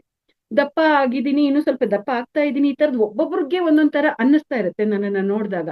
ಸೊ ನೀವು ಸ್ವಲ್ಪ ಫ್ಯಾಟ್ ಅನ್ನ ಕರಗಿಸ್ಕೊಳ್ರಿ, ವಯಸ್ಸಾಗ್ತಾ ಇದೆ, ಈ ತರ ಇದ್ದಾಗ ಆರೋಗ್ಯ ಕಾಪಾಡ್ಕೋಬೇಕು, ಇದೆಲ್ಲ ಹೇಳ್ತಾ ಇದ್ದಾರೆ. ಎಲ್ಲರೂ ನನ್ನ ಬಗ್ಗೆ ಕಾಳಜಿ ಇದ್ದುಕೊಂಡು ನನ್ನ ಮೇಲೆ ಪ್ರೀತಿಯಿಂದ, ನನ್ನ ಮೇಲೆ ಇರೋ ಗೌರವದಿಂದ ನನಗೆ ಹೇಳ್ತಾ ಇದ್ದಾರೆ. ಆದ್ರೆ ಇಲ್ಲಿ ನನ್ನ ಅಂತರ್ಗತದಲ್ಲಿ ಯಾವ ರೀತಿಯಾಗಿದೆ ಅಂತಂದ್ರೆ, ನಾನು ನಂಬಿರ್ತಕ್ಕಂಥ ಸತ್ಯಕ್ಕೆ ಈ ಶರೀರದ ಬಗ್ಗೆ ಗೊತ್ತಿಲ್ವಾ? ಈ ಶರೀರದಲ್ಲಿ ಈ ಶರೀರ ಅನ್ನೋ ಮಾಧ್ಯಮದ ಮುಖಾಂತರ ಅದು ಎಲ್ಲಾ ಕೆಲಸವನ್ನ ಮಾಡಿಸ್ಕೊಳ್ತಾ ಇದೆ. ಆ ಒಂದು ಅದಕ್ಕೆ ಮಾಧ್ಯಮವಾಗಿರ್ತಕ್ಕಂಥ ಈ ಶರೀರವನ್ನ ಯಾವ ರೀತಿಯಾಗಿ ಇಡ್ಬೇಕು ಅನ್ನೋದು ಅದಕ್ಕೆ ಗೊತ್ತಿಲ್ವಾ? ಅದಕ್ಕೆಲ್ಲ ಗೊತ್ತಿದೆ. ನಾನ್ ಯಾಕೆ ತಲೆ ಕೆಡಿಸ್ಕೋಬೇಕು ಅಂತ ಅಂದ್ಬಿಟ್ಟು ನಾನು ಆ ರೀತಿಯಾಗಿನೇ ನಾನು ಇವತ್ತಿಗೂ ಕೂಡ ನಾನು ಈ ಶರೀರದ ಬಗ್ಗೆ ಅದೇ ನಂಬಿಕೆಯಲ್ಲಿ ನಾನು ಇರ್ತಕ್ಕಂಥದ್ದು ಮಾಸ್ಟರ್. ಆದ್ರೆ ನಿಮ್ಮೆಲ್ಲರ ಜೊತೆ ನಾನು ಕೂಡ ವಿಟ್ನೆಸಿಂಗ್ ಆಗಿ ನೋಡ್ತಾ ಇದ್ದೀನಿ. ಈ ಶರೀರವನ್ನ ನಾನು ನಂಬಿರ್ತಕ್ಕಂಥ ಸತ್ಯ ಯಾವ ರೀತಿಯಾಗಿ ತಯಾರು ಮಾಡುತ್ತೆ? ಇದನ್ನ ಫಿಟ್ ಅಂಡ್ ಹೆಲ್ದಿಯಾಗಿ ತಯಾರು ಮಾಡುತ್ತಾ, ಅಥವಾ ಇದು ನಿಂಗೆ ಇನ್ ಯಾವ ರೀತಿಯಾಗಿ ಇದನ್ನ ಇರಿಸುತ್ತೆ? ನಾನು ಕೂಡ ಸಾಕ್ಷಿ ಭಾವದಿಂದ ಗಮನಿಸ್ತಾ ಇದ್ದೀನಿ ಮಾಸ್ಟರ್. ಮುಂದೆ ಯಾವತ್ತಾದ್ರೂ ಒಂದು ದಿನ ಈ ಶರೀರಕ್ಕೆ ಸಂಬಂಧಪಟ್ಟ ಹಾಗೆ ನೀವುಗಳು ಕೂಡ ವಿಟ್ನೆಸ್ಸಿಂಗ್ ಆಗಿ ಇದ್ರ ಬಗ್ಗೆ ಮಾತಾಡೋದಿಕ್ಕೆ ಅವಕಾಶ ಕೊಡುತ್ತೆ ಅಂತ ಅನ್ಸುತ್ತೆ ಮಾಸ್ಟರ್ಸ್ ನನಗೆ.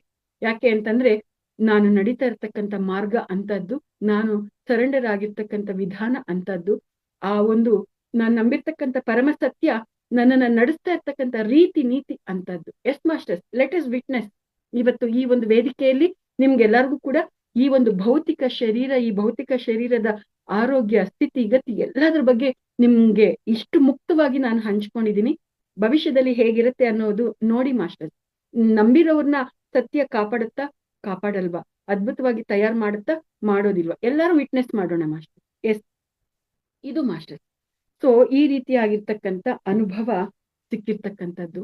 ಈ ಅನುಭವಗಳಿಂದ ನನಗೆ ಆಧ್ಯಾತ್ಮಿಕತೆ ಅನ್ನುವಂಥದ್ದು ಏನೋ ಶಕ್ತಿಗಳು, ಏನೋ ಸಿದ್ಧಿಗಳು, ಏನೋ ವಿಶೇಷಗಳು, ಇದು ನಡೆದಾಗ ನಾವೇನೋ ವಿಶೇಷ ಅನ್ನುವಂಥದ್ದು ಅಲ್ಲ, ಎಲ್ಲರಿಗೂ ಕೂಡ ಸಿಗುವಂಥದ್ದು ಸಹಜ. ಆದ್ರೆ ಅದೆಲ್ಲ ಕೂಡ ಆ ಸ್ಥಿತಿಗತಿಗಳು ನಮ್ಮಲ್ಲಿ ಉಳಿಬೇಕು ಅಂತಂದ್ರೆ ನಿರಂತರ ಸಾಧನೆ ಮಾಡ್ತಾ ಇರ್ಬೇಕಾಗತ್ತೆ. ನಿರಂತರ ಸಾಧನೆ ಮಾಡ್ತಾ, ನಿರಂತರ ಸ್ವಾಧ್ಯಾಯ, ಅರಿವು, ನಮ್ಮನ್ನ ನಾವು ಗಮನಿಸ್ಕೊಳ್ತಾ, ಎಲ್ಲೂ ಮಾಯೆಗೆ ಸಿಕ್ಕಾಕೊಳ್ದಂತೆ ನಾವು ಕೇವಲ ಸತ್ಯದ ಜೊತೆ ಕನೆಕ್ಟ್ ಆಗಿ ನಿರ್ವಿಕಾರವಾಗಿ ಆ ರೀತಿಯಾಗಿ ನಾವು ನಡೆದಾಗ ನಾವು ಅದೆಲ್ಲವನ್ನು ಕೂಡ ಉಳಿಸ್ಕೊಳ್ಳೋದಿಕ್ಕೆ ಸಾಧ್ಯ ಆಗತ್ತೆ. ಆದ್ರೆ ಅದೆಲ್ಲ ಏನಾದ್ರೂ ಒಂಚೂರು ಅದ್ರ ಮೇಲೆ ಧೂಳು ಕೂತ್ಕೊಂತು ಅಂತಂದ್ರೆ ಗಳಿಸ್ಕೊಂಡಿರೋದೆಲ್ಲ ಕೂಡ ಕಳ್ಕೊಳ್ತಾ ಇರ್ತೀವಿ ಮಾಸ್ಟರ್. ಇದು ಇದುವರೆಗೂ ನನ್ನ ಜೀವನ ಪ್ರಯಾಣದಲ್ಲಿ ನನಗೆ ಅರ್ಥ ಆಗಿರ್ತಕ್ಕಂಥದ್ದು. ಸೊ ಇವತ್ತಿನವರೆಗೂ ಕೂಡ ಏನೆಲ್ಲ ವಿಚಾರಗಳು ನನ್ನ ಜೀವನದಲ್ಲಿ ನಡೆದಿದೆ ಅದೆಲ್ಲ ಕೂಡ ನಿಮ್ ಜೊತೆ ಹಂಚ್ಕೊಂಡಿದೀನಿ. ಇನ್ನೊಂದು ಅತಿ ಮುಖ್ಯವಾಗಿರ್ತಕ್ಕಂಥ ವಿಚಾರ, ಅದನ್ನ ಹೇಳ್ಬಿಟ್ಟು ಕನ್ಕ್ಲೂಡ್ ಮಾಡ್ಬಿಡ್ತೀನಿ ಮಾಸ್ಟರ್. ನಮ್ಮಲ್ಲಿರ್ತಕ್ಕಂಥ ಅರಿಷಡ್ ವರ್ಗಗಳು, ಕಾಮ, ಕ್ರೋಧ, ಲೋಭ, ಮೋಹ, ಮದ, ಮಾತ್ಸರ್ಯ, ಕೋಪ, ದ್ವೇಷ, ಅಸೂಯೆ, ಇವೆಲ್ಲ ಏನೆಲ್ಲ ಇದೆ ಅವೆಲ್ಲವನ್ನೂ ಕೂಡ ಸ್ವಚ್ಛ ಮಾಡುವಂಥದ್ದೇ ಇರುತ್ತೆ ಮಾಸ್ಟರ್. ಅದನ್ನೆಲ್ಲವನ್ನು ತೊಳ್ಕೊಳ್ಳೋದು, ಅವುಗಳ ಪ್ರಭಾವ ನಮ್ಮ ಮೇಲೆ ಇಲ್ದಂತೆ ನಮ್ಮನ್ನ ತಯಾರು ಮಾಡ್ಕೊಳ್ಳೋದು ಇದೇ ಇರುತ್ತೆ ಈ ಆಧ್ಯಾತ್ಮಿಕ ಮಾರ್ಗದಲ್ಲಿ. ಸೊ ಕೋಪ ಅನ್ನೋದು, ದ್ವೇಷ ಅನ್ನೋದು ಇಲ್ಲದೆ ಪ್ರೇಮ ತತ್ವವನ್ನ ತುಂಬ್ಕೋಬೇಕು ಅನ್ನುವಂಥದ್ದನ್ನ ಬಾಬಾಜಿಯವರು, ಪತ್ರಿಜಿಯವರು ನನಗೆ ವಿಶೇಷವಾಗಿ ನೀಡ್ತಾ ಇದ್ದಂತ ಒಂದು ಮೆಸೇಜ್ ಆಗಿತ್ತು ಮಾಸ್ಟರ್. ನಾನು ಅದನ್ನ ಆಳವಾಗಿ ಇನ್ನರ್ ವರ್ಕ್ ಅಂತ ಹೇಳ್ತೀನಿ. ಅದನ್ನ ಆಳವಾಗಿ ನನ್ನ ಕಣಕಣದಲ್ಲಿ, ಅಣುವಿನಲ್ಲಿ ಅದನ್ನ ತುಂಬಿಕೊಳ್ಳುವಂತ ಒಂದು ಪ್ರಯತ್ನ, ಜಾಗೃತ ಮಾಡ್ಕೊಳ್ಳುವಂತ ಪ್ರಯತ್ನ ನಾನು ಮಾಡ್ತಾ ಬಂದಿರ್ತಕ್ಕಂಥದ್ದು. ಈ ರೀತಿಯಾಗಿ ಮಾಡ್ತಾ ಇರ್ಬೇಕಾದ್ರೆ ರೀಸೆಂಟ್ ಆಗಿ ಒಂದು ಸ್ಕಿಟ್ ಮಾಡಿದ್ವಲ್ಲ ನವದುರ್ಗೆ ಇರ್ದು, ಆ ಸ್ಕಿಟ್ ಮಾಡ್ಬೇಕಾದ್ರೆ ಅದೇ ಯಮಧರ್ಮನ ಪಾತ್ರ ವಹಿಸಿದಾಗ ಅದ್ ಎಲ್ರಿಗೂ ಕೂಡ ಒಂದೇ ಸರ್ತಿ ನಿಮ್ಮ ಆತ್ಮಕ್ಕೆ, ನಿಮ್ಮ ಮನಸ್ಸಿಗೆ ತಟ್ಟಿತ್ತು ಅಲ್ವಾ ಮಾಸ್ಟರ್? ಆದ್ರೆ ಆ ಸ್ಕಿಟ್ ಮಾಡ್ಬೇಕಾದ್ರೆ ದುರ್ಗಾ ಪಾತ್ರವನ್ನ ಮಾಡಿದ್ರು ಕೂಡ ಯಮಧರ್ಮನ ಪಾತ್ರದ ರೇಂಜ್ ಅಲ್ಲಿ ಆ ವೈಬ್ರೇಷನ್ಸ್ ರೀಚ್ ಆಗ್ಬೇಕಾಗಿತ್ತು ಅನ್ನೋದಲ್ಲಿ ಇತ್ತು ವಿಚಾರ, ನನಗೆ ಅನ್ಸಿತ್ತು. ಯಾಕೆ ಅಂತಂದ್ರೆ ನಾನು ಆ ಮಹಿಷಾಸುರನಿಗೆ ವಾರ್ನಿಂಗ್ ಕೊಡ್ತಾ ಮಾತಾಡ್ತಾ ಇದ್ದಾಗ ಅಲ್ಲಿ ನನ್ನ ಹೃದಯದಿಂದ ಕೋಪ ಅಥವಾ ಏನು ಆ ಒಂದು ಆವೇಶ ಅನ್ನುವಂಥದ್ದು ಏನ್ ಹೇಳ್ತೀವಿ, ಆ ಆವೇಶ ಅನ್ನೋದು ನನ್ನ ಹೃದಯದಿಂದ ಬರ್ತಾನೆ ಇರ್ಲಿಲ್ಲ ಮಾಸ್ಟರ್ಸ್. ನನಗೆ ಅಲ್ಲಿ ಪ್ರೀತಿಯಿಂದ ಮಾತಾಡುವಂತ ಸ್ಥಿತಿನೇ ಅಲ್ಲಿ ನನ್ನಲ್ಲಿ ಜಾಗೃತ ಆಗ್ತಾ ಇತ್ತು. ಆ ಮೊಮೆಂಟ್ ಅಲ್ಲಿ ಮಹಿಷಾಸುರ ಅಂತಂದ್ರೆ ಅವನು ಆ ರಾಕ್ಷಸ ಅಂತ ಇದ್ರು ಕೂಡ ಆ ರಾಕ್ಷಸ ಕೂಡ ಅವನು ಕೂಡ ಅವನನ್ನು ಕೂಡ ನಾನೇ ಸೃಷ್ಟಿ ಮಾಡಿರುವಂತದ್ದು. ನಾನ್ ಸೃಷ್ಟಿ ಮಾಡಿರೋದ್ರ ಮೇಲೆ ನನಗೆ ಎಂತ ಕೋಪ ಅನ್ನುವಂತ ಆ ಒಂದು ಅರಿವು ಅನ್ನುವಂಥದ್ದಲ್ಲಿ ನನಗೆ ಬರ್ತಾ ಇದ್ದಾಗ ಆ ಫುಲ್ ವೈಬ್ರೇಷನ್ಸ್ ಆ ಒಂದು ಪಾತ್ರದಲ್ಲಿ ವಿಲೀನ ಆಗುವಂತದ್ದಲ್ಲಿ ನನಗೆ ಬರ್ತಾನೆ ಇಲ್ಲ. ನನ್ನನ್ನು ಗಮನಿಸ್ಕೊಂಡ್ರೆ ಓಹೋ ಬಾಬಾಜಿಯವರು ಪತ್ರಿಜಿಯವರು ನನಗೆ ಏನೆಲ್ಲ ನೀನ್ ತಯಾರಾಗ್ಬೇಕು ಅಂತ ಹೇಳ್ತಾ ಇದ್ರು, ಅದು ವರ್ಕ್ ಆಗ್ತಾ ಇದೆ ಅನ್ನೋದು ಅರ್ಥ ಆದಾಗ ಖುಷಿ ಆಯ್ತು. ಅದ್ರ ಜೊತೆಗೆ ಏನೇ ಮಾತಾಡಿದ್ರು ಕೂಡ ದಿಸ್ ಈಸ್ ನಾಟ್ ಟ್ರೂತ್, ಇದು ಕಂಪ್ಲೀಟ್ ಟ್ರೂತ್ ಅಲ್ಲ, ಇದು ಅಲ್ಪ ಸತ್ಯ, ಇದಿಷ್ಟ್ರ ಮಟ್ಟಿಗೆ ಮಾತ್ರನೇ ಮಾತಾಡ್ತಾ ಇರೋದು ಅನ್ನೋಂತ ಅರಿವು ಅಲ್ಲಿ ಕಣ್ಮುಂದೆ ಸಿನಿಮಾ ತೋರಿಸ್ತಾ ಇದ್ದಾಗ ಅಲ್ಲಿ ಮುಂದಕ್ಕೆ ಮಾತಾಡಕ್ಕೆ ಆಗ್ತಾ ಇರ್ಲಿಲ್ಲ ಮಾಸ್ಟರ್. ಎಷ್ಟು ಸಾಧ್ಯ ಆಯ್ತು ಅಷ್ಟೇ ನಾನು ಅವತ್ತು ಆ ಪಾತ್ರದಲ್ಲಿ ನಾನು ವಿಲೀನವಾಗೋದಿಕ್ಕೆ ಸಾಧ್ಯ ಆಗಿದ್ದು. ಸೊ ಇದು ಮಾಸ್ಟರ್ಸ್. ಅದಕ್ಕೆ ಸಂಬಂಧಪಟ್ಟ ಹಾಗೆ ನಾನು ಅಶ್ವಿನಿ ಹತ್ರ ಹೇಳಿದ್ದೆ, ಇದಕ್ಕೆ ಸಂಬಂಧಪಟ್ಟಾಗಿ ಇನ್ನೊಂದಷ್ಟು ವಿಷಯ ಹೇಳೋದಿದೆಯಮ್ಮ, ಆ ಅನುಭವಗಳನ್ನ ಹಂಚ್ಕೊಳ್ತಾ ಇದೀನಲ್ವಾ, ಅದ್ರಲ್ಲಿ ಅದನ್ನ ಸೇರಿಸ್ಕೊಂಡು ಹೇಳ್ಬಿಡ್ತೀನಿ ಅಂತ ಅಂದ್ಬಿಟ್ಟು ಹೇಳಿದ್ದೆ ನಾನು ಅಶ್ವಿನಿ ಹತ್ರ. ಸೊ ಆ ಪಾತ್ರಕ್ಕೆ ಸಂಬಂಧಪಟ್ಟ ಹಾಗೆ ನಾನೇ ನಿರೀಕ್ಷೆ ಮಾಡ್ಕೊಂಡ ಮಟ್ಟದಲ್ಲಿ ನಾನು ಅಲ್ಲಿ ಇನ್ವಾಲ್ವ್ ಆಗಿರ್ಲಿಲ್ಲ ಪಾತ್ರದಲ್ಲಿ. ಯಾಕೆ ಅಂದ್ರೆ ನನ್ನಲ್ಲಿ ಉಂಟಾಗಿದ್ದಂತ ಸ್ಥಿತಿಗತಿ ಆ ರೀತಿಯಾಗಿ ಇದ್ದಿದ್ದು ಮಾಸ್ಟರ್. ಸೊ ಪ್ರಸ್ತುತ ಈ ರೀತಿಯಾಗಿ ಪ್ರಯಾಣ ನಡೀತಾ ಇರೋದು. ಈ ಎಲ್ಲ ವಿಚಾರಗಳನ್ನ ಹಂಚ್ಕೊಂಡಿದೀನಿ. ಈ ಅವಕಾಶ ಕೊಟ್ಟಿದ್ದಕ್ಕೆ ಎಲ್ಲರಿಗೂ ಆತ್ಮಪೂರ್ವಕವಾಗಿರ್ತಕ್ಕಂಥ ಧನ್ಯವಾದಗಳು, ಕೃತಜ್ಞತೆಗಳು. ಇದುವರೆಗೂ ನನ್ನ ಜೀವನದಲ್ಲಿ ನಡೆದಿರ್ತಕ್ಕಂಥ ಎಲ್ಲಾ ಅನುಭವಗಳನ್ನ ಕಂಪ್ಲೀಟ್ ಆಗಿ ಹಂಚ್ಕೊಂಡಿರ್ತಕ್ಕಂಥ ವೇದಿಕೆ ಇದೇನೆ ಈ ಮಹಾವತಾರ್ ಫೌಂಡೇಶನ್ ವೇದಿಕೆ. ಇವಾಗ ಇದಕ್ಕೆ ಸಂಬಂಧಪಟ್ಟಂಗೆ ಎಲ್ಲ ಪ್ಲೇ ಲಿಸ್ಟ್ ಅಲ್ಲಿ ಏನೆಲ್ಲ ಸಿಗುತ್ತೆ, ಇವಾಗ ನಾನು ಅದನ್ನೆಲ್ಲ ಹಿಡ್ಕೊಂಡು ಯಾವ್ದು ಹಿಂದೂ ಮುಂದೆ ಆಗಿರ್ತಕ್ಕಂಥ ಪಾಯಿಂಟ್ಸ್ನೆಲ್ಲ ಕೂಡ ಗಮನಿಸ್ಕೊಂಡು ಪಾಯಿಂಟ್ಸ್ ನೋಟ್ ಮಾಡ್ಕೊಂಡು ಮುಂದೊಂದ್ ದಿನ ನಂದು ಬಯೋಗ್ರಫಿ ಬರಿಬೇಕು ಅಂತ ಸೂಚನೆ ಕೊಟ್ಟಿದಾರಲ್ಲ, ಆ ಟೈಮ್ಗೆ ಇದು ನನ್ಗೆ ತುಂಬಾ ಸಹಾಯ ಆಗುತ್ತೆ ಮಾಸ್ಟರ್. ಈ ವಿಡಿಯೋಗಳು, ಈ ಅವಕಾಶ ಕೊಟ್ಟಂತ ಈ ವೇದಿಕೆಗೆ ಆತ್ಮಪೂರ್ವಕವಾಗಿರ್ತಕ್ಕಂಥ ಧನ್ಯವಾದಗಳು, ಕೃತಜ್ಞತೆಗಳು. Thank you very much.